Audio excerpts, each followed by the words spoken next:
और शुरू में हमारे जो क्वेश्चंस रहेंगे वो पहले बुक से रहेंगे, ओके, और उसके बाद बाकी रहेंगे अलग अलग टॉपिक से। चलो तो शुरू करते हैं। देखो हमारा पहला क्वेश्चन क्या कहता है। पहला क्वेश्चन तुम्हारे सामने ये है, बोलता है नागानंद, प्रियदर्शिका और रत्नावली ये जो निम्नलिखित में से है किसकी आपको रचनाएं लगती हैं? जरा बताओ सर, ये आपको किसकी लगेंगी? क्या आप लगाओगे इसमें से कालिदास या फिर विशाखदत्त या फिर आप लगाओगे हर्षवर्धन या फिर बाणभट्ट? तो हमारा राइट आंसर है ये हर्षवर्धन की है। हर्षवर्धन दोदा ये था हर्षवर्धन पुष्यभूति वंश से। पुष्यभूति वंश इसकी नींव थानेश्वर में रखी गई थी इस वंश की। और किसने रखी थी? ये पुष्यभूति ने ही रखी थी। ओके, इस वंश में आगे जाकर कौन आया था? एक प्रभाकवर्धन नाम का शासक आया था। प्रभाकवर्धन, प्रभाकवर्धन का बड़ा बेटा कौन था? राज्यवर्धन था। और छोटा बेटा कौन था? हर्षवर्धन था। ओके भाई, हर्षवर्धन। और इसकी बहन कौन सी थी इन दोनों भाइयों की? राजश्री थी। तो ये जो हर्षवर्धन है ना, यही इसका आंसर हुआ। हर्षवर्धन 606 से लेकर 647 ईस्वी तक गद्दी पर बैठा था और इसकी राजधानी दो थी, एक तो थी थानेश्वर और एक थी कन्नौज। इसने दो राजधानियों को बनाया था। ठीक है भाई, क्लियर हो जाएगा। हमारा राइट आंसर है। इसका दरबारी कवि था बाणभट्ट। उसने क्या लिखी थी? कादंबरी लिखी थी, कादंबरी। ठीक है भाई, क्लियर हो जाएगा। और उसने हर्षचरित भी लिखी है। कौन सी? हर्षचरित भी उसी ने लिखी है। तो हमारा राइट आंसर है। आज नेक्स्ट पर नेक्स्ट देखते हैं। बोलते हैं पंचतंत्र के आपको लेखक कौन लगते हैं? वात्सायन है या फिर आप लगाओगे रसखान है, विष्णु शर्मा है या फिर शूद्रक है? जरा बताओ किसकी बात कर रहे हैं हम? पंचतंत्र की बात कर रहे हैं। तो पंचतंत्र हो जाएगी Vishnu Sharma is the right answer. आज नेक्स्ट पर मिताक्षरा आपको किसकी रचना लगती है? हर्षवर्धन, विज्ञानेश्वर, कल्हण या फिर आप लगाओगे याज्ञवल्क्य? ये कौन हो जाएगा? जरा बताओ, है ना भाई? क्या आपको लगेगी हर्षवर्धन की मिताक्षरा? नहीं नहीं, बिल्कुल भी नहीं है। क्या आप लगाओगे इसमें से विज्ञानेश्वर की है? Yes, Vigyaneshwar is the right answer. Clear हो जाएगा। आ जाओ नेक्स्ट पर। अष्टाध्यायी आपको किसकी लगती है? अष्टाध्यायी मतलब 8 अध्याय, 8 चैप्टर, है ना भाई? अगर आप देखोगे अष्टाध्यायी मतलब 8 चैप्टर यानी कि 8 अध्याय। ठीक है भाई, ये हो जाएगी किसकी? क्या शूद्रक की? या नहीं, शूद्रक की तो मृच्छकटिकम हो जाएगी, मृच्छकटिकम हो जाएगी। ये आप ध्यान रखोगे, मृच्छकटिकम। अश्वघोष हो जाएंगे क्या इसके? नहीं नहीं, अश्वघोष तो बिल्कुल भी नहीं है। क्या ये पाणिनि की लगेगी? बिल्कुल ठीक है, Panini is the right answer. Clear है, शाबाश, बहुत अच्छे। अजोबी नेक्स्ट पर। पद्मावती ये जो कथा है इसके लेखक आपको कौन लगते हैं? पद्मावती के क्या आप लगाओगे मुल्ला दाऊद है या फिर आप लगाओगे दामोदर कवि है या फिर जायसी है या फिर निराला है? वो कौन हो जाएंगे? अगर हम देखें पद्मावती के बारे में, पद्मावती, पद्मावती हो जाएगी किसकी? मलिक मोहम्मद जायसी की, मलिक मोहम्मद जायसी की। और ये किसके ऊपर लिखी हुई है? ये रानी पद्मावती के ऊपर लिखी हुई है। ओके, ध्यान रखोगे। ये जो रानी पद्मावती थी ये किसकी पत्नी थी? राणा रतन सिंह जी की। ओके भाई, ध्यान रखोगे, राणा रतन सिंह जी की थी। ये भी चीज आप ध्यान रखोगे। वो कहां के शासक थे? वो चित्तौड़ के शासक थे। और चित्तौड़ पर 1303 में खिलजी ने, अलाउद्दीन खिलजी ने आक्रमण किया था। तो रानी पद्मिनी ने क्या कर लिया था भाई? जौहर कर लिया था। ठीक है भाई, ध्यान रखोगे, जौहर कर लिया था। ऐसे आप ध्यान रखोगे। तो हमारा राइट आंसर है मलिक मोहम्मद जायसी। अजो भी नेक्स्ट पर। बोलते हैं कुमार संभवन, रघुवंशम और अभिज्ञान शकुंतलम इसके लेखक आपको कौन लगते हैं? जरा बताओ, क्या लगाओगे? सूरदास है, कबीरदास है, तुलसीदास है या फिर कालिदास हो जाएंगे? कौन कौन सी है? कुमार संभवन है, रघुवंशम है, अभिज्ञान शकुंतलम है। ये कौन हो जाएगा? जरा बताओ। है ना, भारत का शेक्सपियर बोला जाता है उन्हें, जो है इसका आंसर। भारत का शेक्सपियर बोला जाता है उनको। अब जरा बताइए कौन है भारत का शेक्सपियर? तो हमारा राइट आंसर है Kalidas is the right answer. Malavikagnimitram भी इन्हीं की हो जाएगी। कौन सी? वाल्विका, ध्यान रखोगे, मालविकाग्नित्रम, ये भी आप ध्यान रखोगे, ये भी इन्हीं की हो जाएगी। क्लियर है, शाबाश, मालविकाग्नित्रम। आ जाओ नेक्स्ट पर। बोलता है अर्थशास्त्र के आपको लेखक कौन लगते हैं? हम किसकी बात कर रहे हैं? अर्थशास्त्र की बात कर रहे हैं। जरा बताओ ये कौन है? क्या तुलसीदास है, चाणक्य है या फिर आप लगाओगे वेदव्यास या फिर कल्हड़ हो जाते हैं? तो Acharya Chanakya is the right answer. ये आचार्य चाणक्य ने लिखा हुआ है और ये राजनीति पर लिखा गया है ना, राजनीति पर लिखा हुआ है। ये कहां के आचार्य थे? तक्षशिला के। और तक्षशिला आज आपको कहां पर देखने को मिलता है? पाकिस्तान में है। और ये एक यूनेस्को का विश्व धरोहर स्थल है, यूनेस्को का विश्व धरोहर स्थल है। हमारा राइट आंसर ये हो जाएगा। ठीक है भाई, क्लियर हो जाएगा, शाबाश। आ जाओ नेक्स्ट पर। बोलता है हर्षचरित के लेखक आपको कौन लगते हैं? हम किसकी बात कर रहे हैं? हर्षचरित की बात कर रहे हैं। अभी देखा था हमने, हरिशैन है या फिर आप लगाओगे बाणभट्ट, अमर सिंह या फिर कालिदास हो जाते हैं, है ना। हरिशैन ये किसके दरबारी कवि थे? ये तो समुद्रगुप्त के थे, है ना, समुद्रगुप्त के दरबारी कवि थे। ये भी आप ध्यान रखोगे। क्लियर हो जाएगा। तो हमारा राइट आंसर कौन सा हो जाएगा, ये तो बाणभट्ट की है, और बाणभट्ट ने तो कादंबरी भी लिखी हुई है। कौन सी भी लिखी हुई है, कादंबरी। और ये किसका दरबारी कवि था बाणभट्ट, हर्षवर्धन का था, हर्षवर्धन का, क्लियर हो जाएगा, दरबारी कवि था ये। ऐसे भी आप ध्यान रखेंगे। आ जाओ नेक्स्ट पर भाई। बोलता है गीत गोविंद के लेखक कौन लगते हैं आपको, जरा बताओ किसकी बात कर रहे हैं, गीत गोविंद। क्या आपको इसमें से लगाता है मुंशी प्रेमचंद या फिर जयदेव है, या फिर आप लगाओगे मैथिली शरण गुप्त है, या फिर आप लगाओगे सुमित्रा नंदन पंत है। जरा बताओ इसमें से कौन सा हो जाएगा, है ना। ये कौन सी है, गीत गोविंद की बात कर रहे हैं, ये हो जाएगी जयदेव की। ठीक है भाई, किसकी हो जाएगी, Jaydev is the right answer, B is the right answer है। प्रेम वाटिका के आपको लेखक कौन लगते हैं, क्या रसखान है, बाणभट्ट है, सूरदास है, या फिर अश्वघोष हो जाते हैं। अगर हम देखें किसकी बात, भाई प्रेम वाटिका की बात कर रहे हैं, प्रेम वाटिका, ये हो जाएगी किसकी, Raskhan is the right answer. किसकी हो जाएगी, रसखान वाले बच्चे, बिल्कुल बिल्कुल ठीक है, शाबाश, बहुत अच्छे। मृच्छकटिकम, जरा बताओ क्या लगाओगे। मृच्छकटिकम का मतलब है मिट्टी की गाड़ी, और ये संस्कृत में लिखी गई है, समझ गए भाई, ध्यान रखोगे, मिट्टी की गाड़ी, और ये किस में लिखी गई है, संस्कृत भाषा में लिखी गई है, संस्कृत में लिखी गई है। तो ये किसकी हो जाएगी, क्या शूद्रक है, भ्रतरी है, विशाखदत्त है, या फिर आप लगाओगे पाणिनि है। तो हमारा राइट आंसर हो जाएगा Shudraka is the right answer. Okay, clear हो जाएगा। आ जाओ नेक्स्ट पर। बोलते हैं काम सूत्र के लेखक आपको कौन लगते हैं, कलहड़, वेदव्यास, या फिर वात्सायन, या फिर चाणक्य। इसके कौन हो जाएंगे, जरा बताओ काम सूत्र के बारे में। कलहड़ की तो नहीं है, कलहड़ की तो आपको राज तरंगिनी देखने को मिल जाएगी, राज तरंगिनी देखने को मिल जाएगी, यानी कि बहती हुई नदी। ठीक है भाई, बहती हुई नदी या फिर बहती हुई धारा। ठीक है भाई, क्लियर हो जाएगा। तो आपको वेदव्यास लगते हैं या फिर वात्सायन लगते हैं, Vatsayan is the right answer. Okay भाई, क्लियर हो जाएगा, समझ गए। और वेदव्यास जी ने क्या लिखी थी, महाभारत लिखी थी। और महाभारत जो लिखी है वो महाभारत का युद्ध कितने दिन चला था, 18 दिन चला था। कहां पर चला था, कुरुक्षेत्र में चला था। कुरुक्षेत्र कहां पर है, हरियाणा में आपको देखने को मिल जाएगा। आ जाओ भी नेक्स्ट पर। बुद्ध चरित के लेखक आपको कौन लगते हैं, जरा बताओ हम किसकी बात कर रहे हैं, बुद्ध चरित। अगर हम देखें मलिक मोहम्मद जायसी, या फिर अश्वघोष, या फिर कालिदास, या फिर जयदेव। जरा बताओ क्या लगाओगे इसमें से। भाई जयदेव की अभी हमने देखी है, गीत गोविंद को बहुत अच्छे से हमने देखा। ठीक है भाई, क्लियर हो जाएगा। ऐसे कालिदास अभिज्ञान शकुंतलम हम याद रख सकते हैं, अभिज्ञान शकुंतलम को हम याद रख सकते हैं, मालविकाग्नित्रम को याद रख सकते हैं। अश्वघोष की कौन सी हो जाएगी, बुद्ध चरित हो जाएगी। ठीक है भाई, क्लियर हो जाएगा, बुद्ध चरित हो जाएगी। आ जाओ नेक्स्ट पर।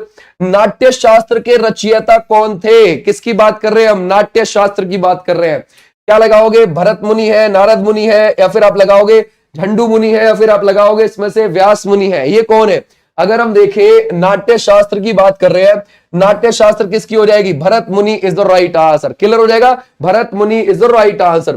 बोलते कादंबरी के आपको लेखक कौन लगते हैं, क्या रविंद्रनाथ टैगोर जी लगते हैं, कबीरदास लगते हैं, बाणभट्ट लगते हैं, अबुल फजल लगते हैं, कौन हो जाएंगे इसमें से, है ना। अगर हम देखें कौन, याद रखोगे कादंबरी के लिए हमारा कौन सा हो जाएगा, Banabhatta is the right answer. आ जाओ नेक्स्ट पर। शाहनामा, देखो इसमें बीच में नामा लगा हुआ है, तो ये फारसी में लिखी हुई है। ठीक है भाई, जिसमें भी नामा आपको लगे हुआ मिल जाए वो ध्यान रखना वो फारसी का होगा। ठीक है, अगर हम देखें वो किसने लिखी है, शाहनामा उतबी फिरदौसी, या फिर अलबरूनी, या फिर बर्नी ने लिखी हुई है ना। ये पढ़ा हुआ है तुमने शाहनामा। ठीक है भाई, तो शाहनामा फिरदौसी का है। और किसने लिखवाया था, गजनवी ने लिखवाया था, ये गजनवी ने। ठीक है भाई, क्लियर हो जाएगा, गजनवी ने इसको लिखवाया था, ये भी आप ध्यान रखोगे। ठीक है भाई, क्लियर हो जाएगा। आ जाओ नेक्स्ट पर। हुमायूं नामा के लेखक आपको कौन लगते हैं, हम किसकी बात कर रहे हैं, हुमायूं नामा। अगर मुगलों का, है ना भाई, अगर आपसे पूछे कि मुगलों में कौन ऐसी महिला है जिसने बढ़िया संदर्भ में मुगलों के बारे में लिखा है, तो वो कौन हो जाएगी, गुलबदन बेगम। ये हुमायूं की सिस्टर है। ठीक है भाई, हुमायूं की बहन, इन्होंने ही लिखा था। ठीक है भाई, गुलबदन बेगम ने। और किसके ऊपर लिखा था, हुमायूं के ऊपर लिखा था, है ना। हुमायूं ने 1530 से 1540 तक शासन किया, फिर दोबारा से 1555 से 1556 के बीच में किया। तो 2 बार इसने शासन किया। और ये बाबर का बड़ा बेटा था, बाबर का बड़ा बेटा था ये भी आप ध्यान रखोगे। तो हमारा राइट आंसर ये बोलता है नीति शतक और श्रृंगार शतक के लेखक आपको कौन लगते हैं, क्या रामधारी सिंह दिनकर हैं, या फिर सुमित्रा नंदन पंत हैं, मुंशी प्रेमचंद है, या फिर भर्तृहरि हो जाएंगे। जरा बताओ किसकी बात कर रहे हैं हम, नीति शतक की बात कर रहे हैं और श्रृंगार शतक की बात कर रहे हैं। ये दोनों आपको कौन से लगेंगे इसमें से, वो हो जाएगा Bhartrihari is the right answer. कौन सा हो जाएगा, भर्तृहरि वाले बच्चे, बिल्कुल बिल्कुल ठीक है, शाबाश। आ जाओ नेक्स्ट पर। बोलते हैं मुद्राक्षस के आपको लेखक कौन लगते हैं, हम किसकी बात कर रहे हैं, मुद्राक्षस। ठीक है भाई, ये किसकी है? वी एस नायपॉल की है क्या, या फिर शरद चंद्र चट्टोपाध्याय, या फिर आप लगाओगे रसखान, या फिर विशाख दत्त हो जाते हैं? तो वो हो जाएंगे Vishakhadatta is the right answer. Okay भाई, क्लियर हो जाएगा। विशाख दत्त मुद्राक्ष संस्कृत में लिखी गई है, ठीक है भाई। किस में लिखी हुई है? संस्कृत में लिखी हुई है। ये मैं क्यों लिखवा रहा हूं कि संस्कृत में लिखी हुई है? कभी कभी ये वाली बुक या फिर जिनका पूछ लिया जाता है वो ध्यान रखना कि हाँ ये संस्कृत की है, बाकी ज्यादा में नहीं पूछा जाता, ठीक है भाई। बोलते हैं कीर्तार्जुन नियम, ये आपको किसकी कृति लगती है? जरा बताओ ये किसकी हो जाएगी? क्या भारावी की हो जाएगी, या फिर आप लगाओगे महेंद्र वर्मन की हो जाएगी, कालिदास जायसी की हो जाएगी, किसकी हो जाएगी? अगर हम देखें कीर्तार्जुन नियम जो हो जाएगी वो भारावी की है। किसकी हो जाएगी? Bharavi is the right answer. Clear हो जाएगा, शाबाश। आ जाओ नेक्स्ट पर। भगवत गीता तथा महाभारत के आपको लेखक कौन लगते हैं? क्या आपको लगेंगे इसमें से बाणभट्ट है, वाल्मीकि है, सूरदास जी है, या फिर आप लगाओगे इसमें से वेद व्यास है ना? क्लियर हो जाएगा। सूरदास जी ने सूर सरावली भी लिखी हुई है, सूर सरावली, ये भी आप ध्यान रखोगे, ठीक है भाई। क्लियर हो जाएगा ये। और अगर आप देखोगे वेद व्यास जी ने क्या लिखी हुई है? भगवत गीता और महाभारत लिखी हुई है। वाल्मीकि जी ने क्या लिखी हुई है? रामायण लिखी हुई है। और इनके नाम से इंटरनेशनल एयरपोर्ट अयोध्या में आपको देखने को मिल जाएगा, यूपी में, ठीक है भाई। क्लियर हो जाएगा, ऐसे भी आप ध्यान रखोगे। और बाणभट्ट की क्या हो जाएगी? कादंबरी हो जाएगी। क्लियर है, शाबाश। आ जाओ नेक्स्ट पर। बोलते हैं राजतरंगिणी के लेखक आपको कौन लगते हैं? राजतरंगिणी, बहती हुई धारा, बहती हुई नदी, संस्कृत में लिखी गई है ये। ओके भाई, संस्कृत में लिखी गई है और ये है बहती हुई नदी या फिर बहती हुई धारा।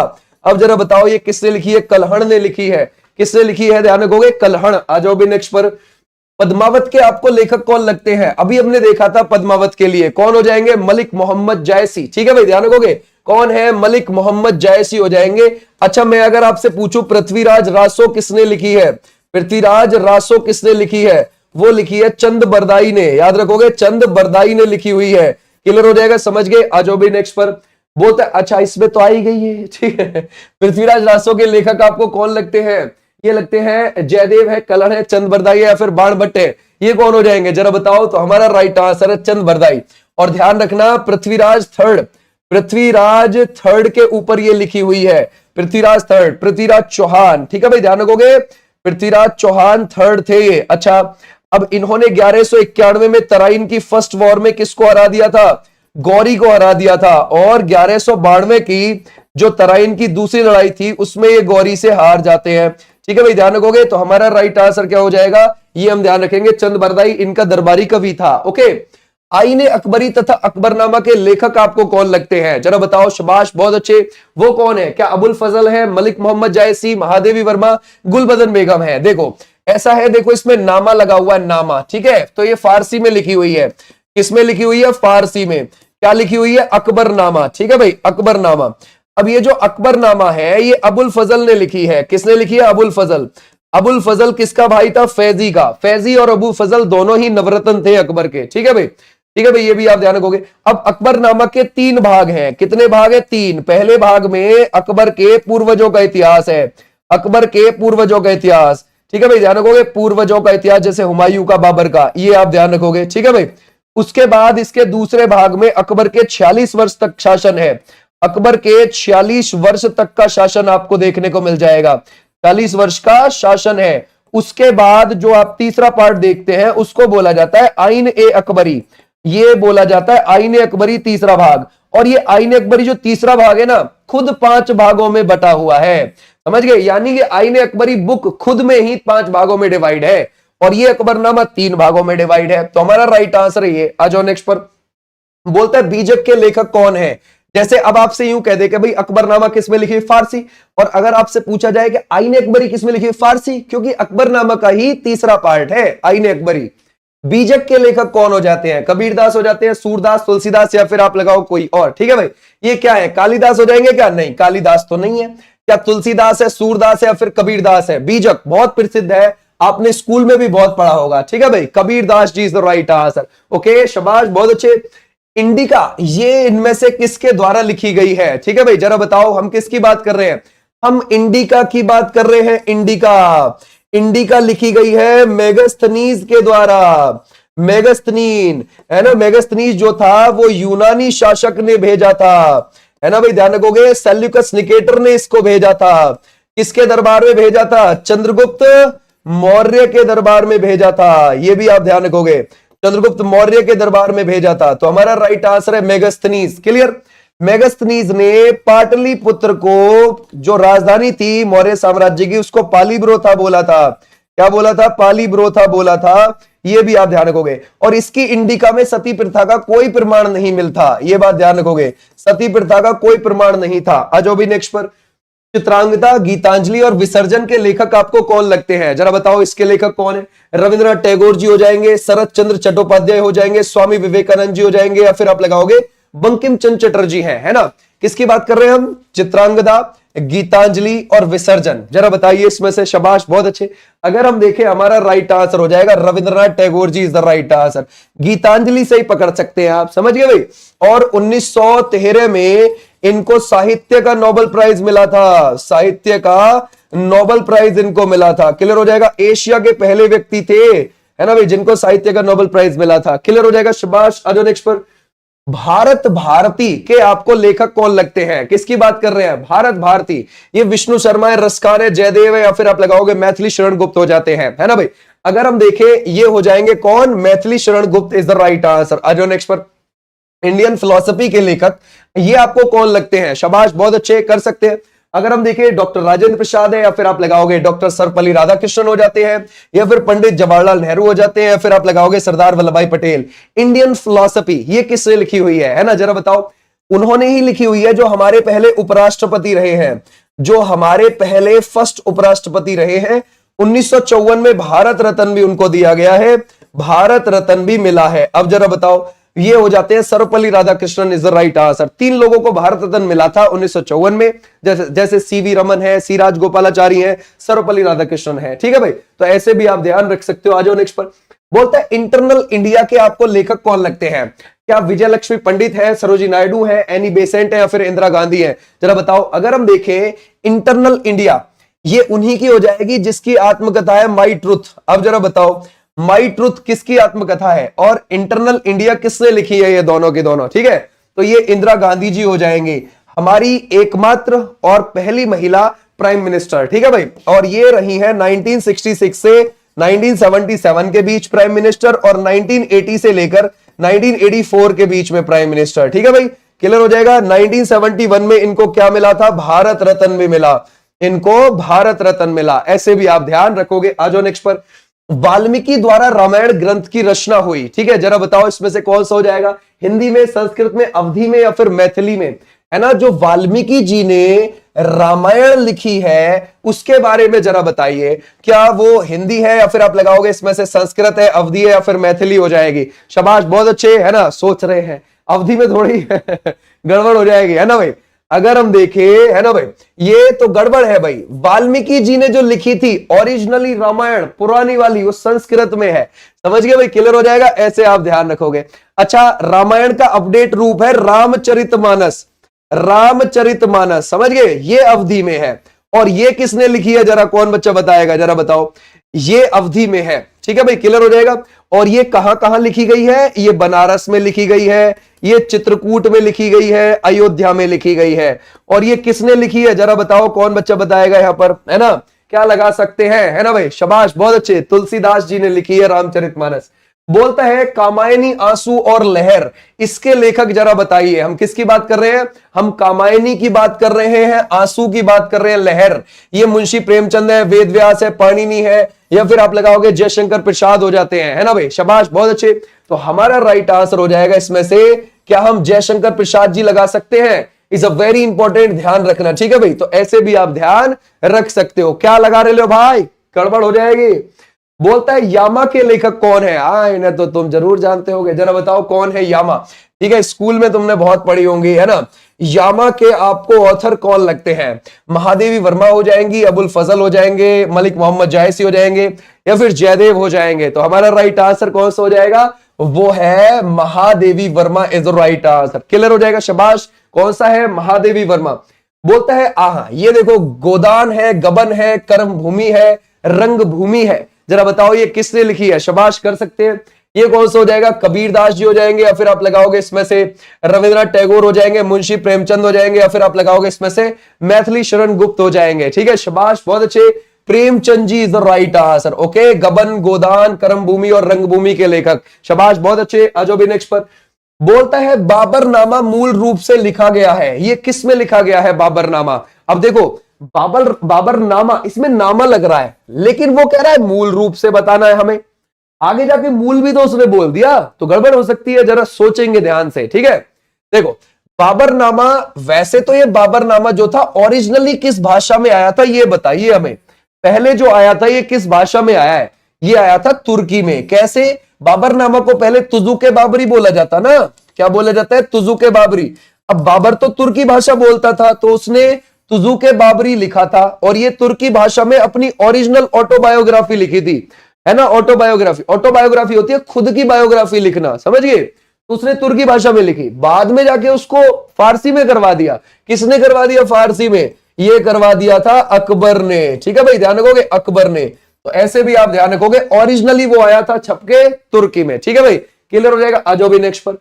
कुरुक्षेत्र तथा उर्वशी के लेखक जरा बताइए, वो कबीरदास जी हो जाते हैं, या फिर अश्वघोष हो जाते हैं, या फिर अबुल फजल हो जाते हैं, या फिर रामधारी सिंह दिनकर हो जाते हैं? जरा बताओ। शाबाश, बहुत अच्छे। हम क्या कह रहे हैं? हम कह रहे हैं कुरुक्षेत्र तथा उर्वशी के लेखक आपको कौन लगते हैं इसमें से? शाबाश, पक्की बात है, रामधारी सिंह दिनकर जी। बिल्कुल बिल्कुल ठीक है, ठीक है भाई, क्लियर हो जाएगा। शाबाश, बहुत अच्छे। आ जाओ भी नेक्स्ट पर।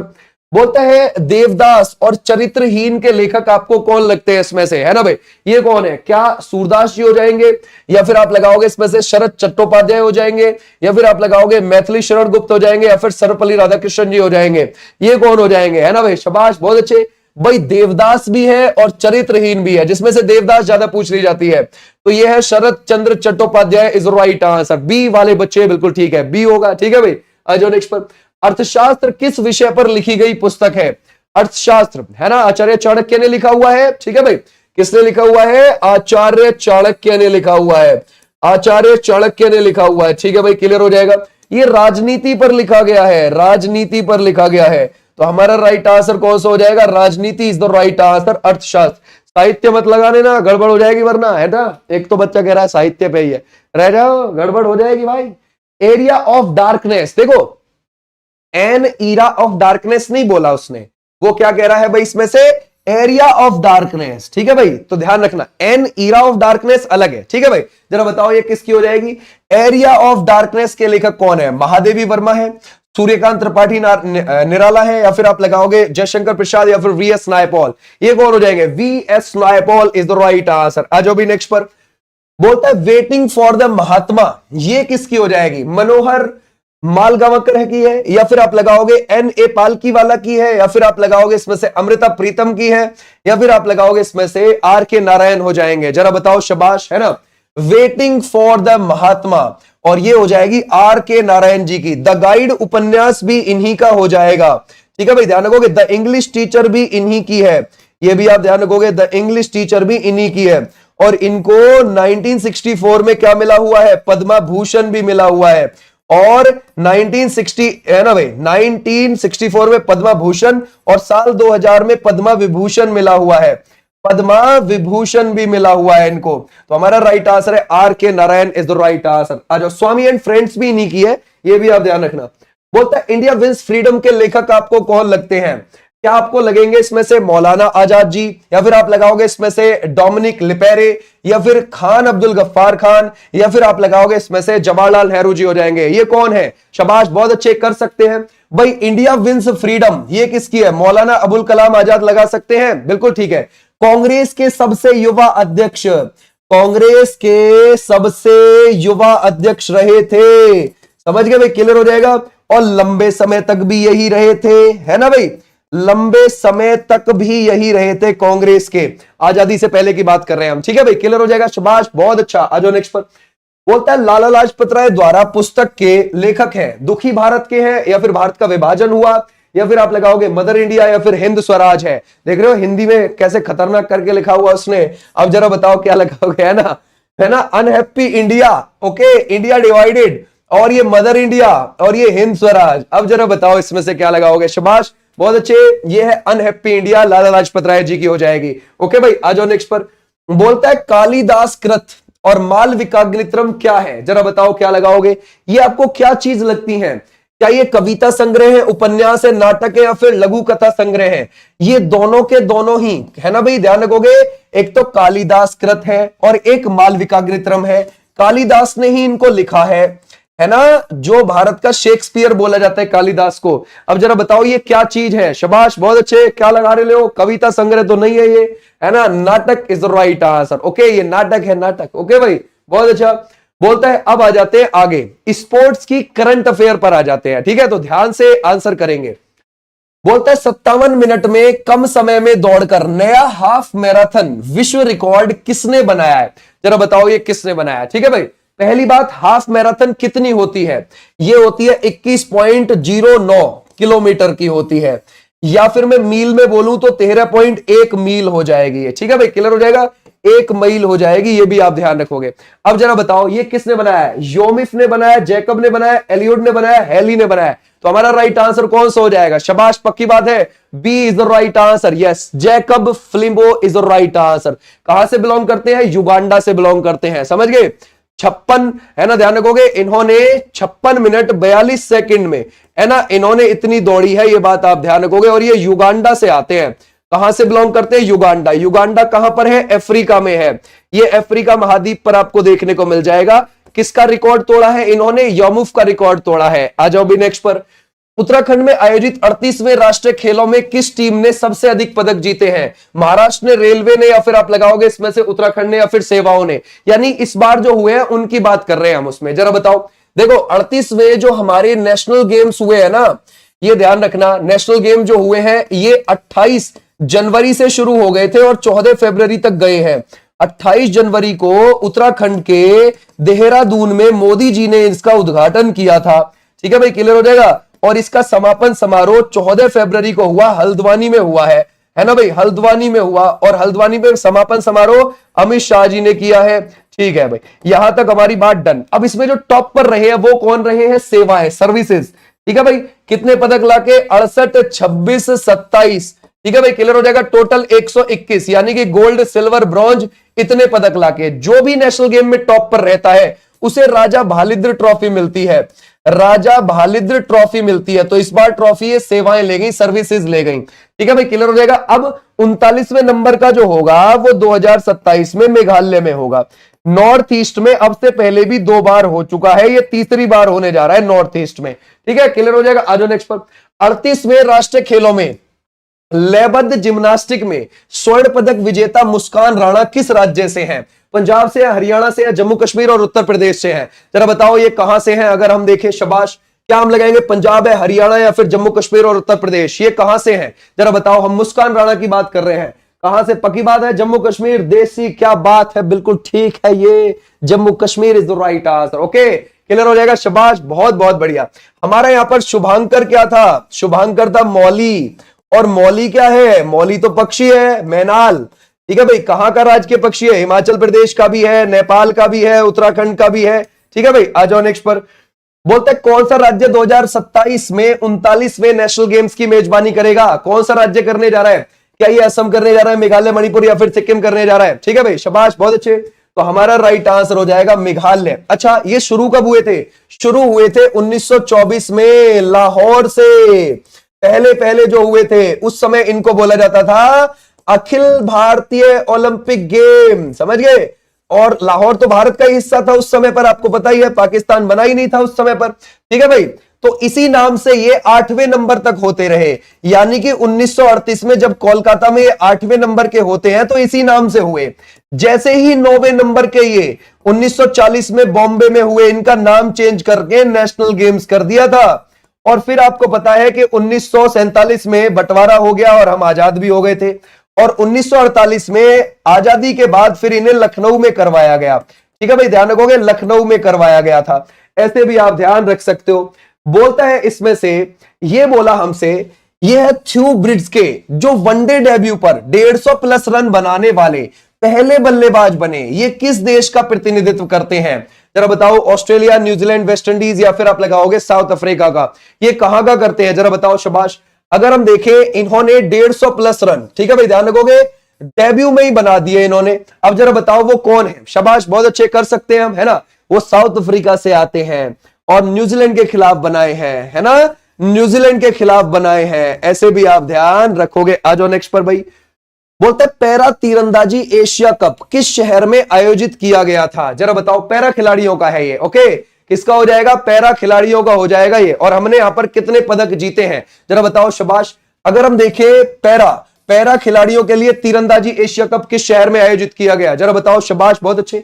ये कहां हुआ है, ये हुआ है थाईलैंड में, थाईलैंड के बैंकॉक में हुआ है, और ये फरवरी में हुआ है, और फरवरी 2025 में ही हुआ है। और हमारे पदक आए हैं 6, 3, 3, टोटल 12, ये गोल्ड, ये सिल्वर, ये ब्रॉन्ज, ठीक है भाई, ध्यान रखोगे। हमारे 12 पदक आए हैं, ऐसे आप ध्यान रखोगे। और इसमें हम टॉप पर रहे हैं, ठीक है भाई, क्या रहे हैं, हम टॉप पर रहे हैं 12 पदक लाके। आ जाओ भी नेक्स्ट पर।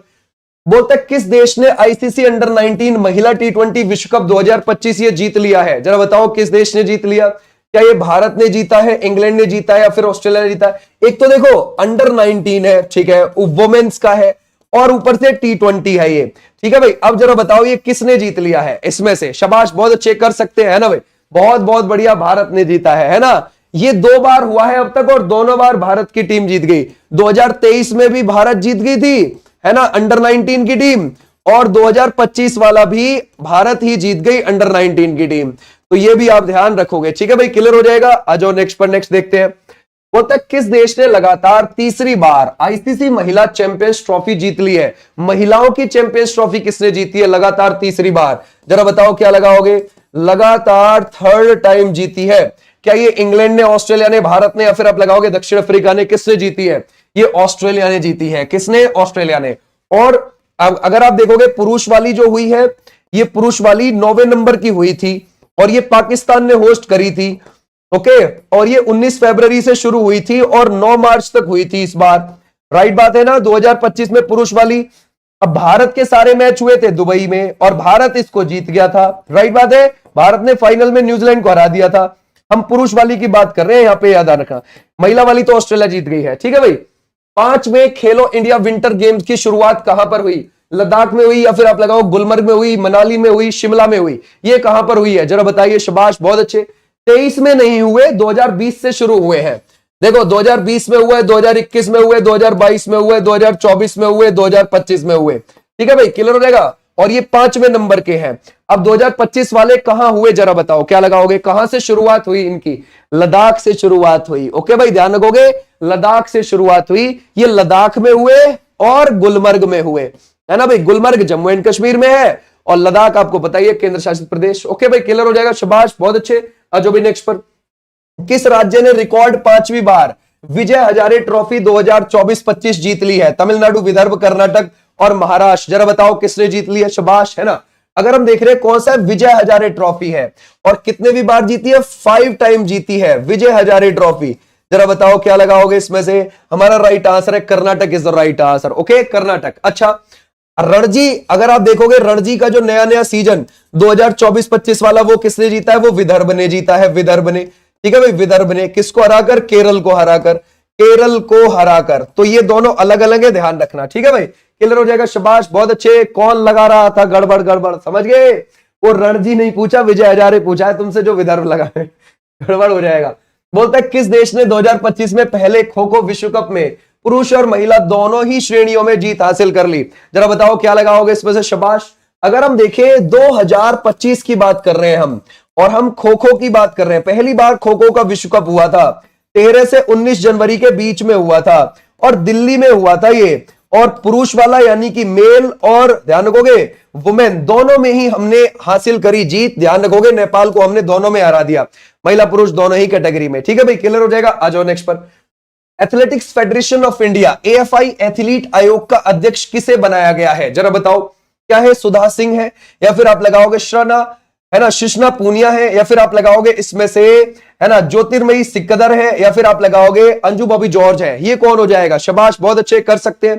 कौन है इसमें से, ये कौन हो जाएगा हमारा राइट आंसर, पक्की बात है, Anju Bobby George is the right answer. किससे है, लंबी कूद से जुड़ी हुई है, लंबी कूद से जुड़ी हुई है, तो हमारा राइट आंसर हो जाएगा Anju Bobby George is the right answer, okay भाई, क्लियर हो जाएगा। आ जाओ नेक्स्ट पर।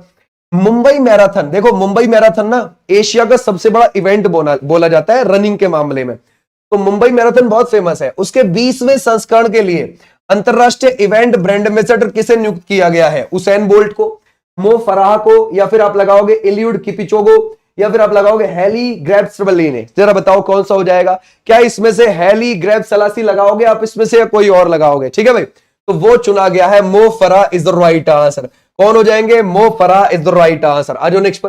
बोलता है किस राज्य ने केरल पर 1-0 से जीत दर्ज के साथ 2024 में 33वीं संतोष ट्रॉफी का खिताब जीत लिया?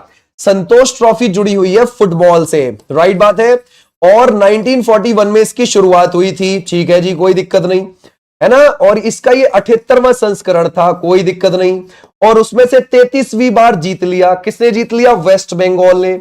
और किसको हरा दिया? केरल को हरा दिया। ठीक है भाई, केरल को हराकर। तो हमारा राइट आंसर कौन सा हो जाएगा? पश्चिम बंगाल। इसका फाइनल 31 दिसंबर 2024 को हैदराबाद में हुआ था। कहां पर हुआ था? हैदराबाद में हुआ था फाइनल। ऐसे भी आप ध्यान रख सकते हैं। क्लियर हो जाएगा, शाबाश, बहुत अच्छे। आज भी नेक्स्ट पर नेक्स्ट देखते हैं। किस राज्य ने फाइनल में केरल को हराकर संतोष ट्रॉफी जीत ली? है ना भाई, जरा बताओ क्या लगाओगे? है ना, ये कौन सा हो जाएगा? ये तो दोबारा आ गया। ठीक है भाई, हमारा राइट आंसर कौन सा हो जाएगा? पश्चिम बंगाल है भाई। ठीक है, तो ऐसे भी आप ध्यान रख सकते हो। टेस्ट क्रिकेट में किसी भारतीय के द्वारा सबसे तेज 200 विकेट लेने का रिकॉर्ड किसने तोड़ा? जरा बताओ क्या लगाओगे? मोहम्मद शमी, या फिर आप लगाओगे अश्विन, या फिर आप लगाओगे रविंद्र जडेजा, या फिर आप लगाओगे इसमें से रविंद्र जडेजा के अलावा जसप्रीत बुमराह? कौन हो जाएंगे इसमें से? शाबाश, बहुत अच्छे। ये कौन सा है? केवल 44 मैचों में रिकॉर्ड बना दिया उन्होंने। जडेजा नहीं है भाई, गड़बड़ हो जाएगा। ठीक है भाई, जड्डू नहीं है, Bum Bum Bumrah is the right answer. Okay, ये है 44 मैचों में इन्होंने, समझ गए? तो हमारा राइट आंसर हो जाएगा Bumrah is the right answer. Clear हो जाएगा, शाबाश, बहुत अच्छे। बुमराह 2024 के test player of the year चुने गए थे और ICC player of the year चुने गए थे। ठीक है भाई, ध्यान रखोगे, है ना, आईसीसी के test player of the year चुने गए थे और overall player of the year भी चुने गए थे। ये भी चीज आप ध्यान रखोगे। ठीक है भाई, क्लियर हो जाएगा। तो हमारा राइट आंसर ऐसे। अच्छा, बुमराह आईपीएल में किस टीम के लिए खेलते हैं? जरा बताओ। बोलते हैं 27 दिसंबर 2024 को मेलबर्न क्रिकेट क्लब की मानद सदस्यता किसे प्रदान की गई? Sachin Tendulkar, Ricky Ponting, Shane Warne, या फिर आप लगाओगे माइकल क्लार्क? ये कौन हो जाएंगे? जरा बताओ, शाबाश, है ना भाई, ये कौन सा हो जाएगा? बहुत बहुत बढ़िया। देखो, ये जो एमसीसी है ना, मेलबर्न क्रिकेट क्लब, ये दुनिया का सबसे पुराना क्रिकेट क्लब है। 1787 में इसकी स्थापना हुई और क्रिकेट के जो रूल है ना, यही बनाता है, रूल बनाता है, ये ध्यान रखना। और ये लागू करवाता है किससे? आईसीसी से। आईसीसी 1909 में बना है। आईसीसी के जो हेड है वो जय शाह है। समझ गए भाई, क्लियर हो जाएगा। तो ये अलग है, आईसीसी अलग है और एमसीसी अलग है। एमसीसी रूल बनाता है क्रिकेट के और लागू करवाता है किससे? आईसीसी से। तो इसका भी कौन बने हैं? सचिन तेंदुलकर इसके सदस्य बने हैं। ठीक है भाई, आ जाओ नेक्स्ट पर। बोलता है माहेश्वरी चौहान और अनंतजीत सिंह नरूका ने राष्ट्रीय शूटिंग चैंपियनशिप में स्कीड मिक्स टीम का खिताब जीतने के लिए किस राज्य का प्रतिनिधित्व किया? जरा बताओ, राजस्थान का किया, पंजाब का, उत्तर प्रदेश का, या फिर दिल्ली का किया है? ये कौन हो जाएगा? कौन है? माहेश्वरी चौहान है और अनंतजीत सिंह नरूका है। तो हमारा राइट आंसर कौन सा हो जाएगा इसमें से? है ना, राजस्थान से किया है। नरूका सरनेम आपको ज्यादातर राजस्थान में मिल जाएगा। ठीक है भाई, तो ऐसे भी आप ध्यान रख सकते हो। आ जाओ नेक्स्ट पर। अब पंचवर्षीय योजना से संबंधित क्वेश्चन आएंगे। ठीक है, चलो देखते हैं भाई। ये जो भारत की प्रथम पंचवर्षीय योजना है किस मॉडल पर आधारित थी? देखो, सबसे पहले 1928 में यूएसएसआर में, यानी कि सोवियत संघ में, जिसको रशिया को पहले इसी नाम से जाना जाता था, वहां पर जोसेफ स्टालिन ने शुरू करी थी पंचवर्षीय योजना। जोसेफ स्टालिन ने, और कब शुरू करी है? ये करी है 1928 में। तो हमने भी वहीं से ली है और अपने यहां 1951 में पहली पंचवर्षीय योजना 1956 तक चला दी, और 2012 से 2017 के बीच में हमारी आखिरी 12वें नंबर की पंचवर्षीय योजना थी। तो 12 पंचवर्षीय योजना हमारी टोटल थी। अब जरा बताइए, पहली वाली किस मॉडल पर आधारित थी? तो पहली वाली जो थी हेराल्ड डोमर मॉडल पर आधारित थी। 2.1% इसकी लक्ष्य वृद्धि दर थी, हासिल करी थी 3.6%। तो ये एक अच्छी रही थी और ये कृषि पर आधारित थी। ये भी आप ध्यान रखोगे, एग्रीकल्चर क्षेत्र इसका कवर करना उद्देश्य था। इसमें 5 आईआईटी बने थे, है ना, और पहला आईआईटी 1951 में आईआईटी खड़गपुर बना था। आईआईटी खड़गपुर बना था, ये भी आप ध्यान रख सकते हैं। क्लियर हो जाएगा, शाबाश। तो हमारा राइट आंसर ये। अच्छा, हमेशा पंचवर्षीय योजना 1 अप्रैल को शुरू होती थी और 5 साल के बाद जाके कब 31 मार्च को एंड होती थी। एंड की डेट इसकी ये होती थी और शुरू की ये होती थी, लेकिन कुछ में नहीं है, ये ध्यान रखना। कुछ को बीच में ही रोक दिया गया है पंचवर्षीय योजनाओं को, लेकिन शुरू जब भी वो होती थी 1 ही अप्रैल को शुरू होती थी। ठीक है, बोलता है तीसरी पंचवर्षीय योजना की आपको अवधि क्या लगती है, जरा बताओ क्या लगाओगे तीसरी वाली की। अगर हम देखें 1950 से 55 है, या फिर आप लगाओगे 55 से 60 है, या फिर 56 से 61, या फिर 61 से 66 है, जरा बताओ क्या लगाओगे इसमें से। शाबाश, बहुत अच्छे, कर सकते हैं, है ना भाई। अब इसका जो उद्देश्य था वो आत्मनिर्भरता था और कृषि था, ये भी आप ध्यान रखोगे, और उद्योग था। अगर आपसे पूछा जाए आत्मनिर्भरता इसका उद्देश्य था, ठीक है भाई, ध्यान रखोगे, कृषि था, कृषि और उद्योग, ये इसके 3 थे उद्देश्य, ये ध्यान रखना। और तीसरी वाली 1961 से 1966 के बीच में रही है, और हमारा लक्ष्य वृद्धि दर था 5.6, हासिल किया कितना 2.4। अगर ऐसे पॉइंट में याद ना रख पाओ ना, आप ऐसे रख लिया करो कि 56 था 24 पे आ गए, समझ गए भाई, क्लियर हो जाएगा, आसानी हो जाएगी याद करने में। तो हमारा राइट आंसर क्या हो जाएगा, ये वाले बच्चे, बिल्कुल ठीक है। इसने तीसरी वाली पंचवर्षीय योजना फ्लॉप रही थी, क्यों, इसने युद्ध देखा था। इसने 1962 से, है ना भाई, जो चाइना के साथ युद्ध हुआ वो देखा, 1965 में जो पाकिस्तान के साथ युद्ध हुआ वो देखा, ऊपर से अकाल पड़ गया, इस समय पर खेती अच्छी नहीं हो रही थी हमारी, ठीक है भाई। लेकिन इस पंचवर्षीय योजना के बीच में क्या चली थी, अगर आप देखोगे, वो हरित क्रांति की शुरुआत हो गई थी हमारे यहां पर, हरित क्रांति की स्थापना और शुरुआत इस वाली पंचवर्षीय योजना में हो गई थी। बोलता है दूसरी पंचवर्षीय योजना किस मॉडल पर आधारित लगती है आपको, जरा बताओ दूसरी वाली किस पर है। अगर आप देखोगे हेराल्ड डोमर मॉडल पर है, या फिर गडगिल फॉर्मूला पर है, महालनोबिस मॉडल पर है, दयाराम साहनी पर है, ये कौन सी हो जाएगी, जरा बताओ। शाबाश, बहुत बहुत अच्छे, कर सकते हैं। अच्छा, एक बात बताओ, इन पंचवर्षीय योजनाओं के जो अध्यक्ष होते थे वो कौन होते थे, है ना, प्रधानमंत्री होते थे, वही चालू करते थे, ठीक है भाई, ध्यान रखोगे। अच्छा, और इनकी जो बैकबोन होता था वो कौन करता था, वो होता था योजना आयोग, जो इनका बैकबोन होता था पीछे से। अब योजना आयोग के अध्यक्ष भी प्रधानमंत्री होते थे, ठीक है, कोई दिक्कत नहीं, ये ध्यान रखना, पेपर में पूछ लेता है कि ये किसके समय पर शुरू हुई, इसके अध्यक्ष कौन है, ठीक है भाई। चलो, तो ये दूसरी वाली की बात कर रहे हैं हमें भी फिलहाल, ठीक है भाई। तो दूसरी वाली कहां पर है, दूसरी ये हो जाएगी Mahalanobis model is right answer, clear हो जाएगा, समझ गए। दूसरी वाली शुरू हो जाती है कब, 1956 से 1961। औद्योगिकरण, समझ गए भाई, क्लियर हो जाएगा। इसका टारगेट था औद्योगिकरण, यानी कि इंडस्ट्रियलाइजेशन को बढ़ावा देना यहां पर था, ठीक है भाई, क्लियर हो जाएगा। या फिर आप इसे तीव्र औद्योगिकरण बोल सकते हो, समझ गए, ओके। अब इसमें 4.5% लक्ष्य वृद्धि दर थी, लेकिन हासिल नहीं कर पाए हम, समझ गए भाई। 4.5 हमारे लक्ष्य वृद्धि दर थी, हम 4.27% ही हासिल कर पाए थे। ये हमारा क्या था, ये हमारा लक्ष्य था, और इतनी हमारी वास्तविक थी, ठीक है भाई, ध्यान रखोगे, वास्तविक। तो ये भी आप कह सकते हो कि हाँ ठीक ही थी, है ना, इसको फ्लॉप तो नहीं बोल सकते आप, क्लियर हो जाएगा। आ जाओ भाई नेक्स्ट पर। बोलते हैं तीसरी पंचवर्षीय योजना का मुख्य उद्देश्य क्या है, ओके। तीसरी का अभी देखा था हमने, ठीक है भाई, कृषि विकास है, औद्योगिक विकास है, आत्मनिर्भरता, कृषि और उद्योग का विकास है। पहली का था ये, दूसरी का था ये, और तीसरी का था ये, ठीक है भाई। तो हमारा राइट आंसर कौन सा हो जाएगा, तीसरी वाले बच्चे, बिल्कुल ठीक है। अभी हमने देखा था इस वाले का, आ जाओ नेक्स्ट पर।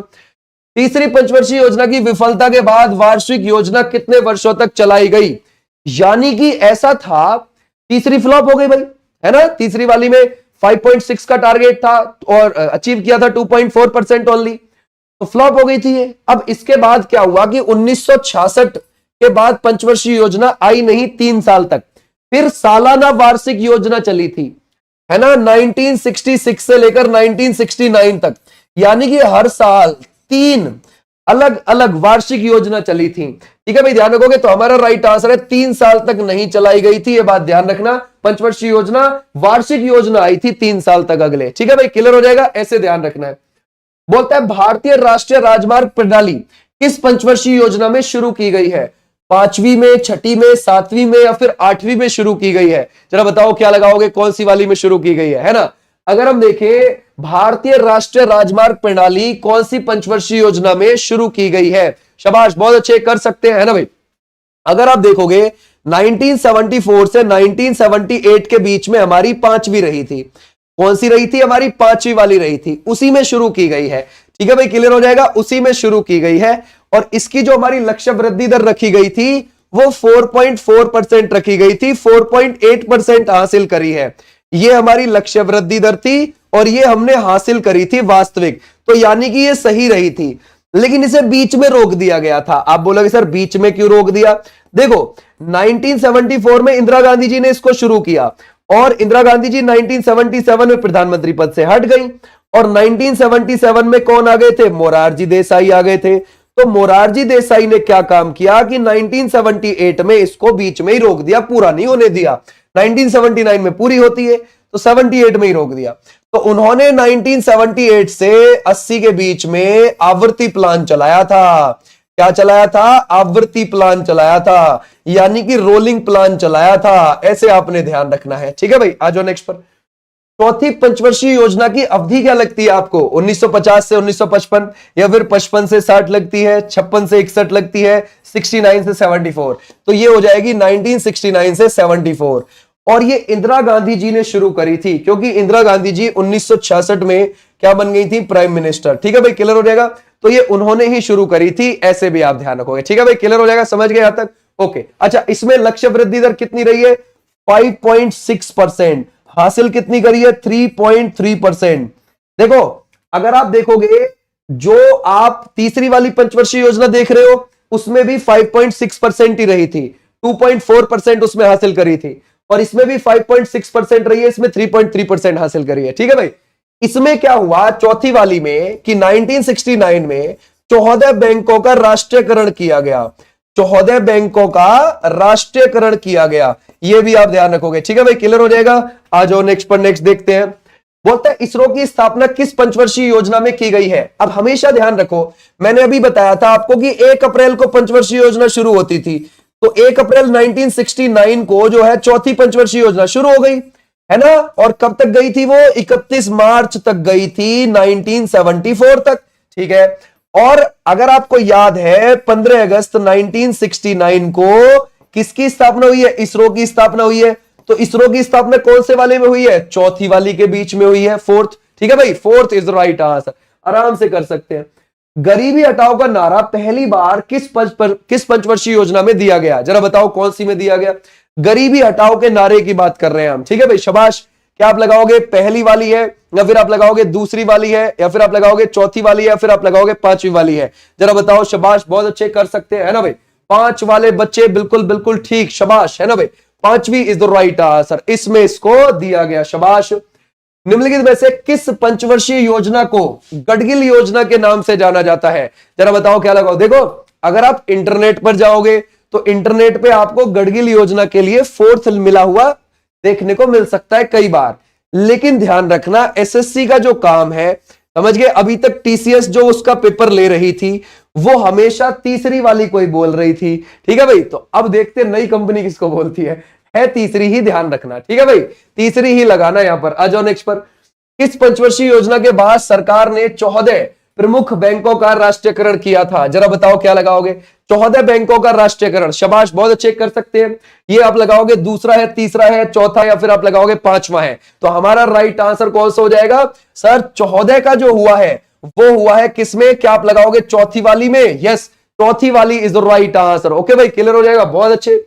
बोलते हैं सामाजिक न्याय और समानता के साथ विकास किस पंचवर्षीय योजना का मुख्य उद्देश्य था? जरा बताओ क्या लगाओगे, कौन सी है ना। अगर हम देखें सामाजिक न्याय और समानता के साथ विकास किस पंचवर्षीय योजना का मुख्य उद्देश्य था? जरा बताओ क्या लगाओगे इसमें से।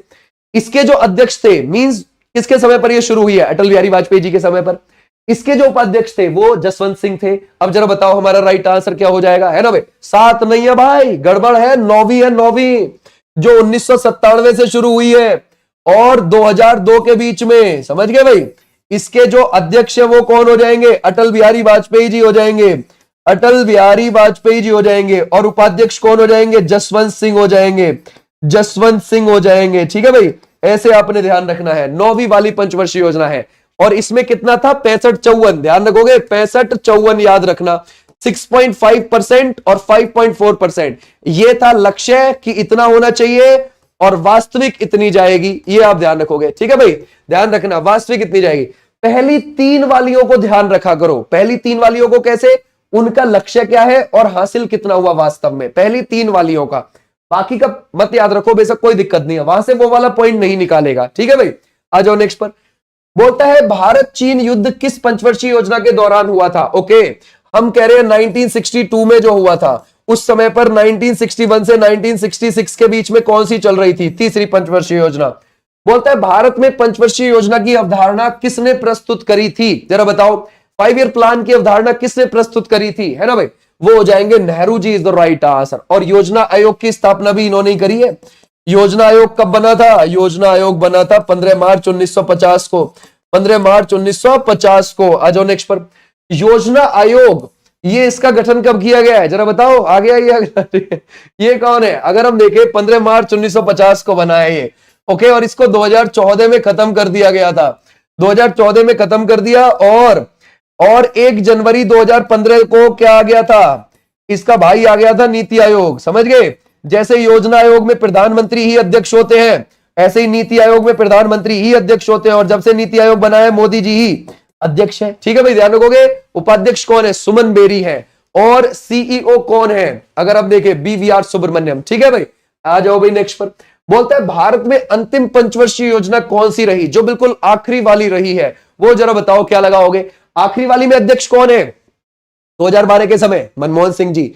उपाध्यक्ष कौन है, मोंटेक सिंह अहलूवालिया। तो हमारा राइट आंसर क्या हो जाएगा, 2012 से 2017 के बीच में रही है, और इसमें प्रधानमंत्री अध्यक्ष थे तो मनमोहन सिंह जी हो गए, ठीक है भाई, मनमोहन सिंह जी इसके अध्यक्ष हो गए लास्ट वाली के। उपाध्यक्ष कौन हो गए, मोंटेक सिंह, है ना भाई, मोंटेक सिंह अहलूवालिया हो गए, ठीक है भाई, क्लियर हो जाएगा। ऐसे भी आप ध्यान रखोगे तो हमारा राइट आंसर कौन सा हो जाएगा, ये, ठीक है भाई, क्लियर है, शाबाश, बहुत बहुत बढ़िया। आ जाओ नेक्स्ट पर। अब देखते हैं गीत, ठीक है भाई, म्यूजिक पे आते हैं, चलो भाई म्यूजिक पे चलते हैं। ए.आर. रहमान, गुलजार और इनमें से कौन ने सर्वश्रेष्ठ मोशन पिक्चर गीत जय हो के लिए 52वां वार्षिक ग्रैमी पुरस्कार जीता, जरा बताओ किसने जीता इसमें से। शाबाश, बहुत अच्छे, कर सकते हैं, है ना। हम किसकी बात कर रहे हैं, ग्रैमी पुरस्कार की बात कर रहे हैं। ग्रैमी अवार्ड म्यूजिक की कैटेगरी में दिए जाते हैं, किसकी कैटेगरी में, म्यूजिक की कैटेगरी में दिए जाते हैं। 1958 में इनकी स्थापना हुई है अवार्ड्स की, और पहली बार 1959 में मिला था ये अवार्ड, ठीक है भाई, पहली बार। अब जरा बताइए इनमें से किसको मिला है, क्या हम लगा सकते हैं, Tanvi Shah is the right answer. Yes, AR. Rahman है, गुलजार है, तन्वी शाह ने सर्वश्रेष्ठ मोशन पिक्चर गीत जय हो के लिए 52वां वार्षिक, है ना, ग्रैमी पुरस्कार इन्होंने जीता है। अच्छा, 5 बार ग्रैमी पुरस्कार किसने जीत रखा है, अगर आप देखोगे 5 बार वो जीत रखा है ना, ध्यान रखोगे, रविशंकर जी ने, ये भी आप ध्यान रखना, रविशंकर जी, है ना। और ये क्या बजाते, सितार बजाते, सितार। 1968 में भारत के लिए पहला ग्रैमी पुरस्कार लेकर आए थे, ठीक है भाई, तो ऐसे भी आप ध्यान रखोगे।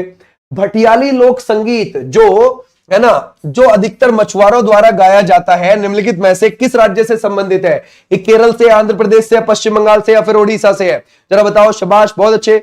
अगर हम देखें भटियाली, ये जरा बताओ, जब मछुआरे नदी में बैठे, मतलब नदी में नाव के द्वारा नदी को पार कर रहे होते हैं, उस समय पर गा रहे होते हैं, तो ये कहां पर है, जरा बताओ। तो ये हो जाएगा वेस्ट बंगाल का, तो हमारा राइट आंसर हो जाएगा West Bengal is the right answer. शाबाश, बहुत अच्छे। आ जाओ भी नेक्स्ट पर। बोलता है तेरी मिट्टी, ये जो गीत है निम्नलिखित में से किस फिल्म का है, जरा बताओ, क्या लगाओगे, है ना भाई। शाबाश, बहुत अच्छे, कर सकते हैं। क्या ये जय हो का है, केसरी का है, सत्यमेव जयते का है, या फिर आप लगाओगे राजनीति, है ना भाई। जरा बताओ ये किससे हो जाएगा। तेरी मिट्टी जो है ये आपको किससे लगता है, जरा बताओ, कौन सी मूवी का है, क्या हो जाएगा इसमें से। शाबाश, बहुत बहुत बढ़िया। किसने लिखा है इसको, अगर हम देखें, लिखा है मनोज मुंतशिर ने, ठीक है भाई, ध्यान रखो, किसने, मनोज मुंतशिर ने इसको लिखा है, ये भी आप ध्यान रखोगे, क्लियर हो जाएगा। और बी प्राक ने इसको गाया है, गाया किसने है, बी प्राक ने इसको गाया है, ये भी आप ध्यान रखोगे। और ये सारागढ़ी, ध्यान रखोगे, है ना भाई, ध्यान रखोगे, सारागढ़ी, है ना, सारागढ़ी की जो लड़ाई थी 1897 की, उस पर जो मूवी बनी थी केसरी, उसके ऊपर है ये, ठीक है भाई, क्लियर हो जाएगा। शाबाश, बहुत अच्छे। आ जाओ भी नेक्स्ट पर। 1897 नहीं, इधर कौन सा लोक संगीत महाभारत पर आधारित है जिसमें भीम को नायक के रूप में चित्रित किया गया है, जरा बताओ। डांडिया है, या फिर आप लगाओगे इसमें से पडवानी, या फिर आला है, या फिर मांडो है। अच्छा, महाभारत पर आधारित होना चाहिए, ओके, यानी कि भीम को सेंटर में रख के यानी कि भीम की तरफ से महाभारत की कथा बताई जा रही है, महाभारत के बारे में बताया जा रहा है। जरा बताओ क्या लगाओगे? शाबाश, बहुत अच्छे, कर सकते हैं। पंडवानी है, पक्की बात है? Yes, Pandavani is the right answer, है ना। और पंडवानी छत्तीसगढ़ में चलता है। कहां पर चलता है? छत्तीसगढ़ में। तीजन बाई का संबंध इसी से ही है। तीजन बाई का संबंध किससे हो जाएगा? पंडवानी लोकगीत से ही हो जाएगा। ठीक है, 2019 में पद्मा विभूषण मिला है इनको, तीजन बाई को। कर्नाटक संगीत के जनक किसे कहा जाता है? जरा बताओ। अगर हम देखेंगे किसकी कर्नाटक संगीत का फादर भारत में कौन है, तो वो हो जाएंगे पुरंदरदास, जिन्होंने 4,75,000 संगीतों की रचना करी है। ठीक है भाई, ध्यान रखोगे। जैसे हम बोले त्यागराज हो गए, त्यागराज, मुथुस्वामी हो गए, मुथुस्वामी। ठीक है भाई, ध्यान रखोगे। और ध्यान रखोगे, है ना। अगर आप देखोगे श्यामा शास्त्री हो गए, श्यामा शास्त्री। इन तीनों को क्या बोला जाता है? कर्नाटक संगीत की त्रिमूर्ति बोला जाता है। कर्नाटक संगीत की त्रिमूर्ति बोला जाता है। क्लियर हो जाएगा? त्रिमूर्ति इनको बोला जाता है। आज भी नेक्स्ट पर नेक्स्ट देखते हैं। बोलता है में लोकगीतों को रागनी कहा जाता है। जरा बताओ कहां पर रागनी कहा जाता है? अगर हम देखें इसमें से, ये हरियाणा है, उत्तर प्रदेश है, बिहार है, या फिर आप लगाओगे मध्य प्रदेश है। जरा बताओ। शाबाश, बहुत अच्छे। स्लो मोशन के गाने, है ना। जरा बताओ क्या लगाओगे इसमें से? स्लो मोशन में जो गाने चलेंगे, ये कौन सा? लोकगीतों को रागनी कहां पर कहा जाता है? क्या हरियाणा में कहा जाता है? Yes, Haryana is the right answer. और ये आपको पश्चिम उत्तर प्रदेश में भी देखने को मिलेंगे। तो पश्चिम उत्तर प्रदेश और हरियाणा दोनों जगह पर। ठीक है भाई, क्लियर हो जाएगा। आ जाओ नेक्स्ट पर। बोलता है इनमें से कौन सा लोक संगीत नागालैंड से संबंधित नहीं है? ओके, नागालैंड से नहीं है। कौन सा नहीं है भाई? जरा बताओ। निगोआ है, या फिर आप लगाओगे हेलियम ल्यू है, या फिर आप लगाओगे हेरेल्यू है, या फिर आप लगाओगे नेवल्यू है। ये कौन सा हो जाएगा? जरा बताओ। शाबाश, बहुत अच्छे, है ना। देखो ये तीन तो एक जैसे हैं, इनमें से तो आंसर नहीं बनने का। फिर जरा बताओ क्या लगाओगे? इनमें से नागालैंड से संबंधित नहीं है। कौन सा? निगोआ नहीं है, निगोआ। ठीक है भाई, निगोआ कहां से है? अरुणाचल प्रदेश से है ना भाई, ध्यान रखोगे। अरुणाचल प्रदेश से हो जाएगा ये। क्लियर है? शाबाश, इसको आप यहां से हटा दोगे। आ जाओ नेक्स्ट पर। प्रसिद्ध है ना भाई लोक संगीत हैकियालू, इसका उद्गम आपको जरा बताओ कहां से लगता है? देखो हैकियालू है, अभी देखा हमने बीच में, उसमें भी यालू आ रहा है। तो जरा बताओ। शाबाश, तो ये कौन सा हो जाएगा? असम है, गोवा है, नागालैंड है, या फिर आप लगाओगे तमिलनाडु है। Obviously Nagaland is the right answer. Okay भाई, नागालैंड वाले बच्चे बिल्कुल ठीक है। राज्य का खुब केशकेई एक ऐसा गीत है जो तालियां बजाकर गाया जाता है। जरा बताओ कौन सा हो जाएगा जो तालियां बजाकर गाया जाता है? बिहार, कर्नाटक, मणिपुर, या फिर आप लगाओगे ओडिशा। ये कौन सा हो जाएगा? शाबाश, जरा बताओ। खुब केशकेई है जो तालियां बजाकर जो है गाया जाता है, तो वो कहां का हो जाएगा? Manipur is the right answer. Yaoshang यहाँ का त्योहार है, आप लोगों को पता है। याओशांग, होली को यहां पर याओशांग बोला जाता है। लाई हरोबा, चेरोबा, ये भी मणिपुर के ही है। कर्नाटक शास्त्रीय संगीत में निम्नलिखित में से कौन सी शैली राग की सबसे सरल रचना आपको लगती है? जरा बताओ क्या लगाओगे? अगर हम देखें कर्नाटक शास्त्रीय संगीत में निम्नलिखित में से कौन सी शैली राग की सबसे सरल रचना है?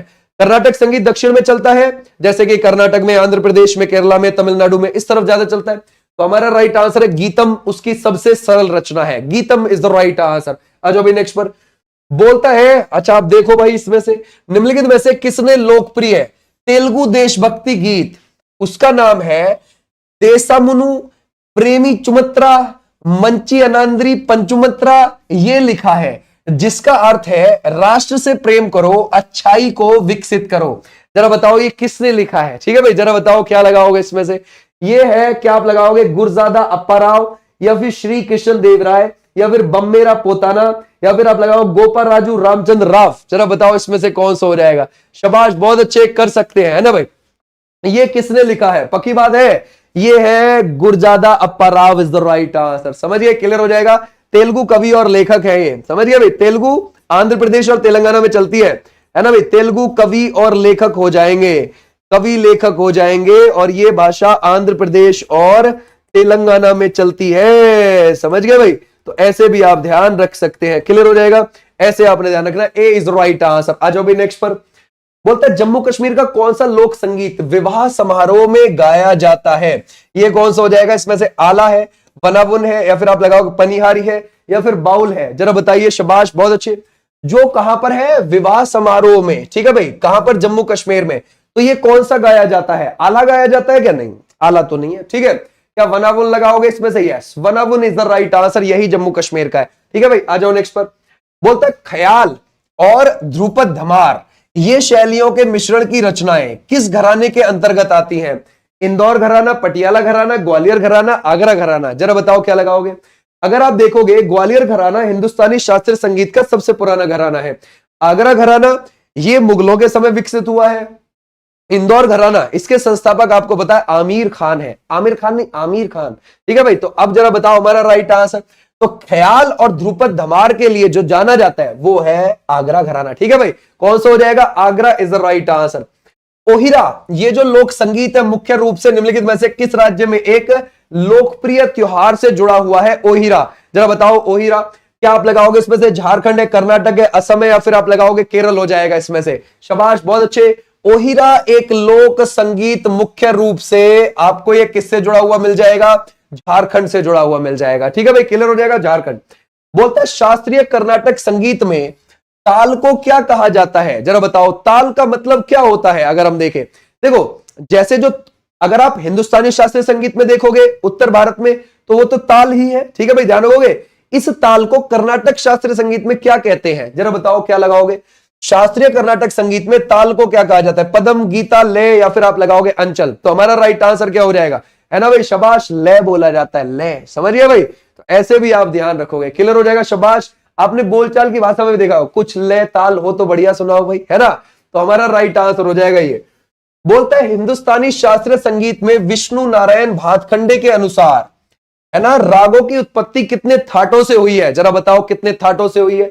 ये 72 है, या फिर आप लगाओगे इसमें से 52 है, या फिर 10 है, या फिर 20 है? जरा बताओ आपको कितने, है ना भाई, राग देखने को मिलते हैं? अगर हम देखें भाई, आपको कितने राग देखने को मिलेंगे कर्नाटक संगीत में? 72 राग देखने को मिलेंगे, 72।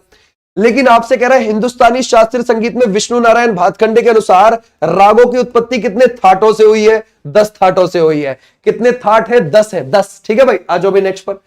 बोलता है ए.आर. रहमान ने माइकल जैक्सन के साथ निम्नलिखित में से कौन सा संगीत एल्बम रिकॉर्ड किया था? हम किसकी बात कर रहे हैं? ए.आर. रहमान की बात कर रहे हैं। ठीक है भाई, ए.आर. रहमान तमिलनाडु के रहने वाले हैं। अब जरा बताइए, तो ये कौन सा करा था इन्होंने? ये है यू आर माई डेस्टिनी, या फिर द ओरेकल, या फिर आप लगाओगे इन्फिनिटी लव, या फिर एकम सत्यम। ये कौन सा करा था? जरा बताओ। शाबाश, बहुत अच्छे, पक्की बात है, एकम सत्यम, बिल्कुल ठीक है, Ekam Satyam is the right answer. Okay, Ekam Satyam वाले बच्चे बिल्कुल बिल्कुल ठीक है।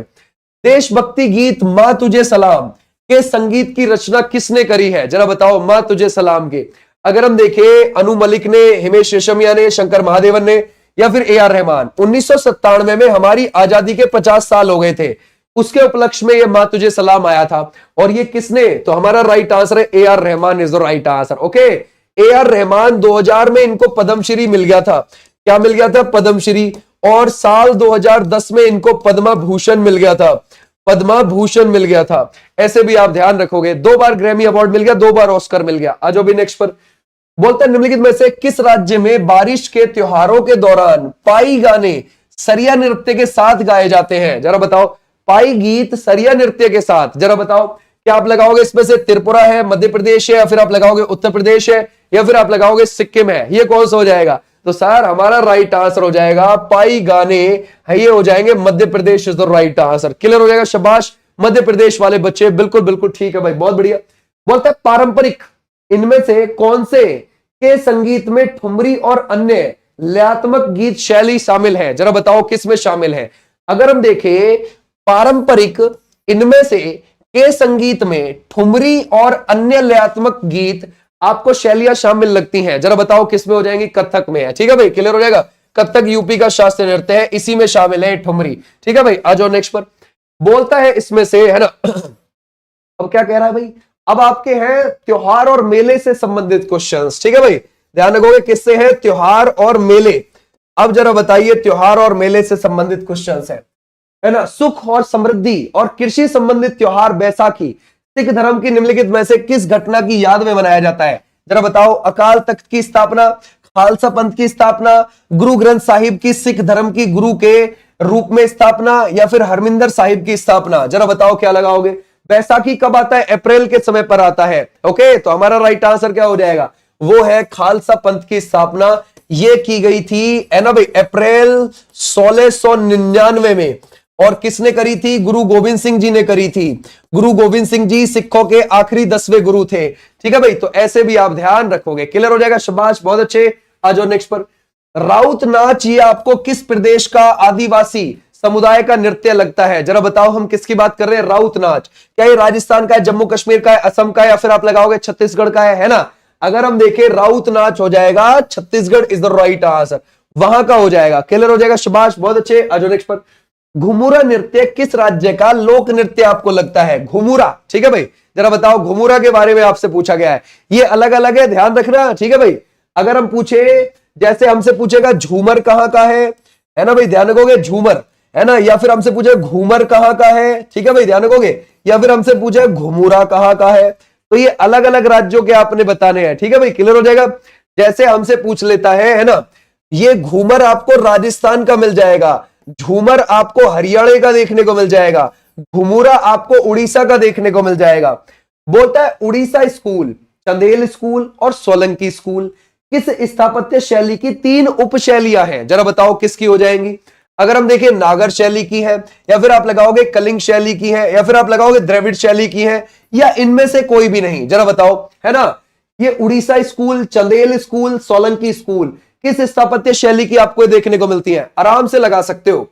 उत्तर भारत में नागर शैली देखने को मिलती है मंदिर की, मध्य भारत में बेसर शैली देखने को मिलती है, दक्षिण भारत में द्रविड़ शैली देखने को मिलती है मंदिर की। अब सोचो, ठीक है भाई, तो हमारा राइट आंसर कौन सा हो जाएगा? देखो, इसमें यहां पर बेसर तो दी नहीं हुई है, ठीक है भाई, मध्य भारत की।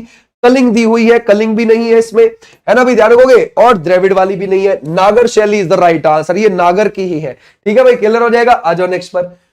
बोलता है सतीपति संप्रदाय कहां का आदिवासी समुदाय है? जरा बताओ, गुजरात, महाराष्ट्र, कर्नाटक या फिर मध्य प्रदेश, कहां का हो जाएगा? जरा बताओ, ये जो सतीपति लोग हैं ये कहां पर आपको देखने को मिल जाएंगे? ये आपको देखने को मिल जाएंगे गुजरात के अंदर। समझ गए, कहां पर रहते हैं ये? गुजरात में रहते हैं, दक्षिणी गुजरात में रहते हैं। ठीक है भाई, महाराष्ट्र की तरफ को रहते हैं ये, दक्षिणी गुजरात में रहते हैं, महाराष्ट्र की तरफ। समझ गए भाई, महाराष्ट्र की तरफ आपको देखने को मिलेंगे। आ जाओ नेक्स्ट पर। राजगिरी महोत्सव, राजगीर महोत्सव, ये जरा बताओ, ये किस प्रदेश में मनाया जाता है? ये आप लगाओगे राजस्थान में, बिहार में मनाया जाता है, या फिर आप लगाओगे उत्तर प्रदेश में या फिर मध्य प्रदेश में? राजगीर कहां पर है? सोचो, ठीक है भाई, राजगीर जहां है वही हमारा आंसर है। शाबाश, बहुत अच्छे। अगर हम देखें, हमारा राइट आंसर है Bihar is the right answer. Okay भाई, क्लियर हो जाएगा, है ना। बिहार में मनाया जाता है, 3 दिन का मनाया जाता है। ठीक है भाई, क्लियर हो जाएगा, 3 दिन का। आ जाओ भाई नेक्स्ट पर। कौन सा लोक नृत्य आपको बिहार से संबंधित लगता है? ये झोरा है, विदेशिया है, जगराना है, विधि है? जरा बताओ क्या लगाओगे इसमें से? अगर हम देखें इसमें से कौन सा लगेगा? आपसे बोला कि बिहार से संबंधित है कोई एक, क्या विधि लगाओगे? जगराना, झोरा, विदेशिया? विदेशिया इज द राइट आंसर, है ना। कट घोड़वा भी वहीं का हो जाएगा, है ना भाई, ध्यान रखोगे, और जट जटिन भी वहीं का हो जाएगा, ये भी आप ध्यान रखोगे। तो हमारा राइट आंसर है डी वाले बच्चे, बिल्कुल ठीक है, D is the right answer. Sikh धर्म के संस्थापक गुरु नानक देव जी का जन्म ये निम्नलिखित में से कौन सी जगह पर हुआ था? जरा बताओ। उनका जन्म 1469 में हुआ था, और आज ये जगह पाकिस्तान में पड़ती है, ननकाना साहिब। ठीक है भाई, ध्यान रखोगे, या फिर हम इसे बोल देते हैं राय भोई दी तलवंडी। ठीक है भाई, ध्यान रखोगे, राय भोई की तलवंडी, ऐसे भी आप ध्यान रखोगे। आ जाओ नेक्स्ट पर। बोलता है शक संवत का पहला महीना कौन सा है? बैशाख, चैत्र, फागुन या फिर पौष? जरा बताओ कौन सा लगाओगे इसमें से, है ना। शक संवत, शक कैलेंडर कब से शुरू हुआ था? 78 ईस्वी से, जब कनिष्क का राज्याभिषेक हुआ था, तभी से शक कैलेंडर शुरू हो गया था, और शक कैलेंडर को ही हम अपना हिंदू कैलेंडर मानते हैं, अपना हिंदू कैलेंडर मानते हैं। अब जरा ये बताइए उसका पहला महीना कौन सा होता है? ठीक है, पहला महीना हिंदू कैलेंडर का कौन सा हो जाए? चैत्र का महीना। कब आता है ये आता है मार्च के लास्ट में और अप्रैल के शुरू में। समझ गए भाई, मार्च के लास्ट में और अप्रैल के शुरू में, लगभग 21 मार्च से हमारा नया साल शुरू हो जाता है। ठीक है भाई, तो ऐसे भी आप ध्यान रखोगे। अच्छा, एक बात बताओ, हिंदू कैलेंडर का आखिरी महीना कौन सा है? फागुन। ठीक है भाई, ध्यान रखोगे, फागुन है। ये फागुन कब आता है? फरवरी के लास्ट में और मार्च के शुरू में। ओके, मार्च के शुरू में। इस फागुन के महीने में क्या आती है? महाशिवरात्रि और होली। बोलता है कोणार्क का सूर्य मंदिर किस शैली की वास्तुकला का उदाहरण लगता है आपको? ये पंचायतन शैली है, द्रविड़ शैली है, उड़ीसा शैली है, या फिर इनमें से कोई भी नहीं है? जरा बताओ। अगर हम देखें कोणार्क, कोणार्क का जो सूर्य मंदिर है ये आपको पुरी में देखने को मिलेगा, पुरी उड़ीसा के अंदर देखने को मिलेगा। और ये किस शैली में बना हुआ है? जरा बताओ इसकी शैली कौन सी हो जाएगी? शाबाश, कर सकते हैं। 13वीं शताब्दी में बना था, गंग वंश के राजा ने इसको बनवाया था, ठीक है। और ये है उड़ीसा शैली में बना हुआ, है ना, पूर्वी गंग वंश के राजा ने इसको बनवाया था। और ये कौन सी सेंचुरी में बनवाया था?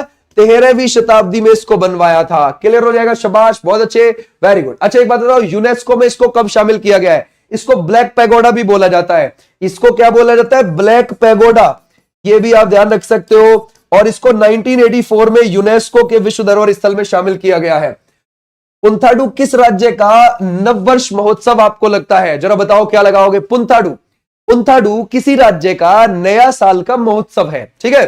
जैसे मैं आपसे बोलूं वेस्टु वरस कहां का नए साल का महोत्सव है? गुजरात का। वुशु, जिसको हम विशु बोलते हैं, ये कहां का हो जाएगा? केरल का हो जाएगा नए साल का महोत्सव। पुंथाडु तमिलनाडु को हो जाएगा। तो हमारा राइट आंसर कौन सा हो जाएगा? ये Tamil Nadu is the right answer. Okay भाई, आ जाओ नेक्स्ट पर। बोलता है शॉल बुनने के लिए इस्तेमाल किए जाने वाले पारंपरिक कपड़ा, है ना, शॉफी लैम्फी, निम्नलिखित में से कौन सा राज्य का जीआई टैग उत्पादक है? जरा बताओ किस राज्य का हो जाएगा? अगर हम देखें असम का हो जाएगा, जम्मू कश्मीर का हो जाएगा, मणिपुर का हो जाएगा, या फिर आप लगाओगे इसमें से आंध्र प्रदेश का है। ये जो साफी लैम्फी है, ये जो कपड़ा है, जीआई टैग इसको कहां से मिला है? जरा बताओ। जम्मू कश्मीर से नहीं है, मणिपुर का है, समझ गए, है ना। क्लियर हो जाएगा, Shaphee Lanphee is the right answer. तो हमारा राइट आंसर है, जम्मू कश्मीर नहीं है, गड़बड़ हो जाएगा। ओके, पश्मीना आपको वहां देखने को मिल जाएगा, पश्मीना शॉल, ठीक है। तो ऐसे आप ध्यान रखोगे जम्मू कश्मीर में। निम्नलिखित में से कौन सा एक नृत्य नाटक है? जरा बताओ, यानी कि नृत्य के साथ साथ नाटक भी किया जाता है, वो कौन सा हो जाएगा? क्या हो जाएगा इसमें से? भरतनाट्यम हो जाएगा, ओडिसी, मणिपुरी, कथकली, है ना भाई। चेहरे पर रंगों का प्रयोग किया जाता है ना, और आंखों को ऐसे चलाते रहते हैं इसमें। अब जरा बताओ कौन सा हो जाएगा? तो वो हो जाएगा Kathakali is the right answer, Kerala का, ठीक है भाई, कथकली हो जाएगा। शाबाश, बहुत अच्छे, है ना भाई, बहुत बहुत बढ़िया। आ जाओ भाई नेक्स्ट पर, नेक्स्ट देखते हैं। बोलते हैं ब्रह्मा, विष्णु और महेश के 3 मुख वाली मूर्ति जो है त्रिमूर्ति के नाम से जानी जाती है, कहां प्रकट होता है वो? जरा बताओ क्या लगाओगे? कहां पर है वो? ये आप कौन सा लगाओगे? एलोरा में है, अजंता गुफाओं, एलिफेंटा, या फिर कालवा की गुफाओं में है? जरा बताओ, शाबाश, बहुत अच्छे। तो ये आपको ब्रह्मा, विष्णु, महेश की 3 मुख वाली मूर्ति आपको कहां देखने को मिल जाएगी? एलिफेंटा की केव्स में है। और एलिफेंटा की केव्स कहां पर है? ये है महाराष्ट्र में, और मुंबई से आगे ये द्वीप पर है। यहां पर मुंबई पड़ता है ना, यहां आगे द्वीप पड़ेगा अरब सागर में, उस द्वीप के ऊपर। द्वीप का नाम है धारापुरी द्वीप, या फिर आप उसे एलिफेंटा द्वीप भी बोल सकते हो, ठीक है भाई।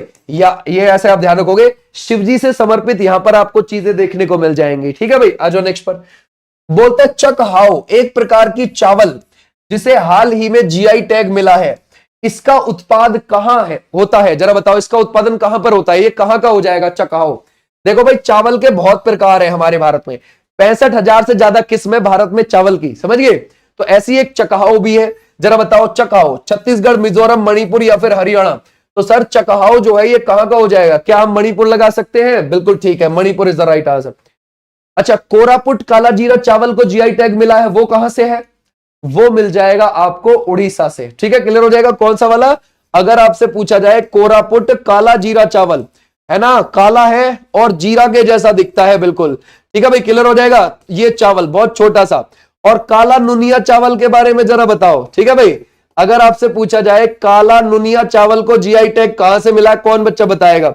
जरा बताओ क्या लगा? देख रहे हो चावल के कैसे कैसे नाम है। बोलते हैं बीबी का मकबरा, ये आपको कहां पर लगता है? जरा बताओ, शाबाश, बहुत अच्छे। अगर हम देखें हैदराबाद में है, या फिर लखनऊ में, या फिर आप लगाओगे फतेहपुर सीकरी में, या फिर औरंगाबाद में। शाबाश, बहुत अच्छे, है ना भाई। ये कौन सा हो जाएगा? बहुत बढ़िया, औरंगाबाद वाले बच्चे, बिल्कुल ठीक। औरंगाबाद को अब क्या बोलते हैं? संभाजी नगर, ठीक है भाई।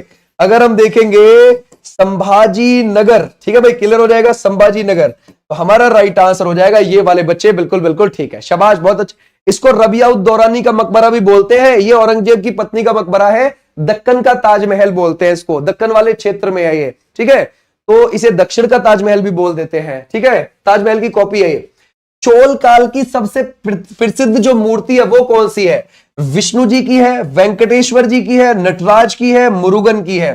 अगर हम देखें चोल काल के समय की है, वो कौन सी हो जाएगी सर, वो हो जाएगी नटराज की। और ये जो नटराज है ये शिव जी को समर्पित है मूर्ति, यानी कि ये शिव जी की तांडव करते हुए की प्रतिमा है। कैसे करते हुए की, तांडव करते हुए की प्रतिमा आपको देखने को मिल जाएगी। ठीक है भाई, आ जाओ नेक्स्ट पर। निम्नलिखित में से कौन सा एक नव वर्ष उत्सव नहीं है, जरा बताओ क्या लगाओगे भाई, कौन सा नहीं है? कीर्तिगाई नहीं है, या फिर इसमें से उड़गी नहीं है, या फिर आप लगाओगे इसमें से, है ना, गुड़ी पाड़वा नहीं है, पुंथाड़ू नहीं है। उड़गी मींस उगादी को लिखा हुआ है, उगादी को। ठीक है भाई, अब जरा बताओ क्या लगाओगे, कौन सा एक नव वर्ष का उत्सव नहीं है ना भाई, कौन सा नहीं है भाई? देखो जो उगादी है ये तो है, कर्नाटक का भी है, आंध्र प्रदेश का भी है और तेलंगाना का भी है। ठीक है भाई, गुड़ी पाड़वा भी है महाराष्ट्र का। ठीक है भाई, और पुंथाडू कहां का है, तमिलनाडु का है। ठीक है, और जो एक कीर्तिगाई है ये नहीं है। ठीक है भाई, इसको हटा दोगे आप, क्लियर हो जाएगा। इसको तमिलनाडु में ही मनाया जाता है, लेकिन ये नववर्ष का उत्सव नहीं है ना, तमिलनाडु में मनाया जाता है, लेकिन ये नववर्ष का उत्सव नहीं है। भारत में सबसे पुरानी जीवित चट्टानों को काटकर बनाई गई गुफाएं, बराबर पहाड़ी गुफाएं कहां है? मानव के द्वारा भारत में, है ना, चट्टान को काट के बनाई गई गुफाएं कहां पर है सबसे पुरानी? ठीक है भाई, तो ये आपको कहां पर देखने को मिल जाएंगे? बिहार में देखने को मिल जाएंगे। सम्राट अशोक ने इनको बनवाया था। ठीक है भाई, सम्राट अशोक ने इनको बनवाया था। ऐसे आप ध्यान रखोगे, क्लियर हो जाएगा, शाबाश। आ जाओ नेक्स्ट पर। बोलते हैं भारतीय सेना ने मई 2025 में किस राज्य के तीस्ता फील्ड फायरिंग रेंज में तीस्ता प्रहार अभ्यास का आयोजन किया? जरा बताओ क्या लगाओगे। कब की बात कर रहा है? मई 2025 की बात कर रहा है। और किसने किया है? भारतीय सेना ने किया है। तो ये कहां पर किया है? पश्चिम बंगाल में ही किया होगा। ठीक है भाई, आ जाओ भाई नेक्स्ट पर। बोलता है भारत के 86वें ग्रैंड मास्टर कौन बन गए हैं? 86वें ग्रैंड मास्टर अगर हम देखें हमारे कौन बन गए हैं? शाबाश बताओ, है ना। अगर हम देखें 86वें हमारे कौन हो जाएंगे? 87वें हमारे हरि कृष्णन है और 86वें हमारे LR श्रीहरि हैं। ठीक है भाई, ध्यान रखोगे। LR श्रीहरि हमारे 86वें, हरि कृष्णन हमारे कितनेवें नंबर के? 87। 88वें हमारी दिव्या देशमुख है और 89वें अगर आप देखोगे रोहित है। तो अभी ये बताओ 90वां कौन है? ठीक है भाई, कौन बना है 90वां ग्रैंड मास्टर? चेस में बनते हैं ग्रैंड मास्टर, ये ध्यान रखना। खेलो इंडिया यूथ गेम 2025 में किस राज्य में पहला स्थान प्राप्त किया है? हम किसकी बात कर रहे हैं? हम खेलो इंडिया यूथ गेम की बात कर रहे हैं। ठीक है भाई, खेलो इंडिया यूथ गेम की बात कर रहे हैं। ये खेलो इंडिया यूथ गेम 7वें नंबर का हुआ और ये आपको 4 मई को शुरू हो गया बिहार में और ये 15 मई तक गया है। क्लियर हो जाएगा, 4 मई को शुरू हो गया और 15 मई तक ये गया है। और यहां पर जो टॉप पर रहा है 58 गोल्ड मेडल लाके, टोटल 158 पदक लाके, वो रहा है महाराष्ट्र। हरियाणा 39 गोल्ड के साथ 117 पदक लाके सेकंड पर रहा है। ओके भाई, सेकंड पर कौन रहा है? हरियाणा रहा है। तो ऐसे भी आप ध्यान रखोगे, क्लियर हो जाएगा, शाबाश, बहुत अच्छे। अच्छा, इसका शुभांकर क्या था? ठीक है भाई, जरा बताओ, है ना भाई, वो कौन सा था? गज सिंह, यानी कि हाथी और शेर को मिला के गज सिंह। ठीक है, तो ऐसे भी आप ध्यान रखोगे। नीरज चोपड़ा ने दोहा डायमंड लीग में कितना मीटर दूर भाला फेंककर अपना ही नेशनल रिकॉर्ड तोड़कर नया रिकॉर्ड बनाया? अब जरा बताओ क्या लगाओगे, है ना। अगर हम देखें 90.23, 90.01, 91.06 या फिर 85.64 है, ये कौन सा हो जाएगा? जरा बताओ। ये जो डायमंड लीग होती है ना, हर साल होती है, मई से लेकर सितंबर के बीच तक चलती है ये डायमंड लीग। ठीक है भाई, अलग अलग देशों में होती है। तो नीरज चोपड़ा ने कहां पर, ध्यान रखोगे, दोहा, कतर के दोहा वाली जो डायमंड लीग है उसमें रिकॉर्ड बनाया है 90.23 मीटर। वो उनका खुद का नेशनल रिकॉर्ड तोड़कर उन्होंने बनाया है रिकॉर्ड। ठीक है भाई, तो ऐसे भी आप ध्यान रखोगे। पुरुष के लिए 800 ग्राम भाले का वजन होना चाहिए और लंबाई 2.6 से 2.7 मीटर होती है। महिला के लिए भाले का वजन होता है 600 ग्राम, समझ गए भाई, और लंबाई 2.2 से लेकर 2.3 मीटर के बीच में होती है महिला के लिए लंबाई। बोलते किस देश में याला ग्लेशियर को मृत घोषित किया गया और कई देशों के लोगों और ग्लेशियरोलॉजिस्ट ने मई 2025 में उसको श्रद्धांजलि दे दी? जरा बताओ क्या लगाओगे। नेपाल, चीन, भूटान, स्विट्जरलैंड है, ये हो जाएगा नेपाल। नेपाल का जो याला ग्लेशियर है ना, वो 66% तक खत्म हो चुका है, तो अब उसको मृत घोषित कर दिया, अब वो वापस से रिकवर नहीं हो सकता। ठीक है भाई, तो इस वजह से उसको श्रद्धांजलि दे दी। ठीक है भाई, तो ये भी आप ध्यान रख सकते हो। आ जाओ नेक्स्ट पर। राष्ट्रपति द्रौपदी मुर्मू ने राज्यपालों की विधेयक स्वीकृति शक्तियों पर संविधान के किस अनुच्छेद का प्रयोग कर सुप्रीम कोर्ट से सलाहकारी राय मांगी है? देखो, राष्ट्रपति सुप्रीम कोर्ट के मुख्य न्यायाधीश से सलाह ले सकता है और किस आर्टिकल के थ्रू ले सकता है? 143। तो हमारा राइट आंसर क्या हो जाएगा? 143 वाले बच्चे, बिल्कुल ठीक है, शाबाश। आ जाओ नेक्स्ट पर। इनमें से किस एथलीट को मई 2025 में टेरिटोरियल आर्मी में मानद लेफ्टिनेंट कर्नल की रैंक प्रदान की गई है। क्या हो जाएंगे? रोहित शर्मा हो जाएंगे, या फिर आप लगाओगे तजिंदर पाल सिंह, है ना, या फिर आप लगाओगे अभिनव बिंद्रा, या फिर नीरज चोपड़ा हो जाएंगे। जरा बताओ, शाबाश, बहुत अच्छे। देखो आर्मी के अंदर, इंडियन आर्मी के अंदर सूबेदार मेजर थे वो, ठीक है भाई, ध्यान रखोगे।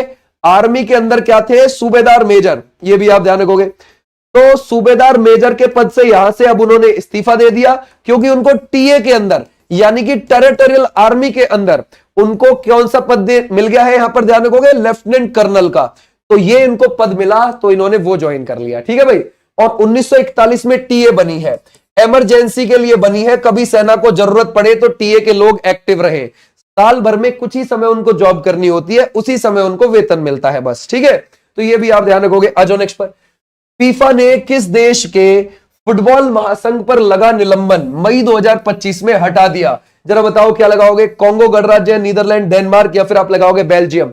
ये कौन सा है भाई? अगर हम देखें फीफा की बात कर रहे हैं तो फीफा ने कांगो गणराज्य पे लगा हुआ बैन हटा दिया। और फीफा अगर आप देखोगे ज्यूरिक स्विट्जरलैंड के अंदर इसका हेडक्वार्टर है ना। और इसकी जो स्थापना हुई है वो 1904 में हुई है। फुटबॉल की सर्वोच्च संस्था है, इसके अध्यक्ष है जियानी एनफेंटिनो, जियानी एनफेंटिनो, है ना भाई। देखो नीचे के ऑप्शन के बारे में तो आप सोच भी नहीं सकते, क्योंकि वो यूरोपियन कंट्रीज है, समझ गए। और यूरोपियन कंट्रीज की फुटबॉल में बहुत ज्यादा चलती है, तो यहां पर तो मामला नहीं, अफ्रीकन कंट्रीज को दबा लेते हैं, समझ गए। तो ऐसे भी आप ध्यान रखोगे। सैफ अंडर 19 चैंपियनशिप 2025 का खिताब किस देश ने जीत लिया? सैफ मतलब साउथ एशियन फुटबॉल फेडरेशन, ठीक है भाई। अंडर 19 चैंपियनशिप 2025 का खिताब किस टीम ने जीत लिया? भारत, बांग्लादेश, नेपाल, या फिर श्रीलंका? जरा बताओ किसने जीत लिया? शाबाश, बहुत अच्छे। हम लगाएंगे भारत ने जीत लिया बांग्लादेश को हराकर, ठीक है भाई, क्लियर हो जाएगा, समझ गए। 2025 का। और 2023 में पाकिस्तान को हराकर भारत जीता था। 2023 में भारत जीता था पाकिस्तान को हराकर, इसे क्लियर हो जाएगा। ऐसे भी आप ध्यान रख सकते हो।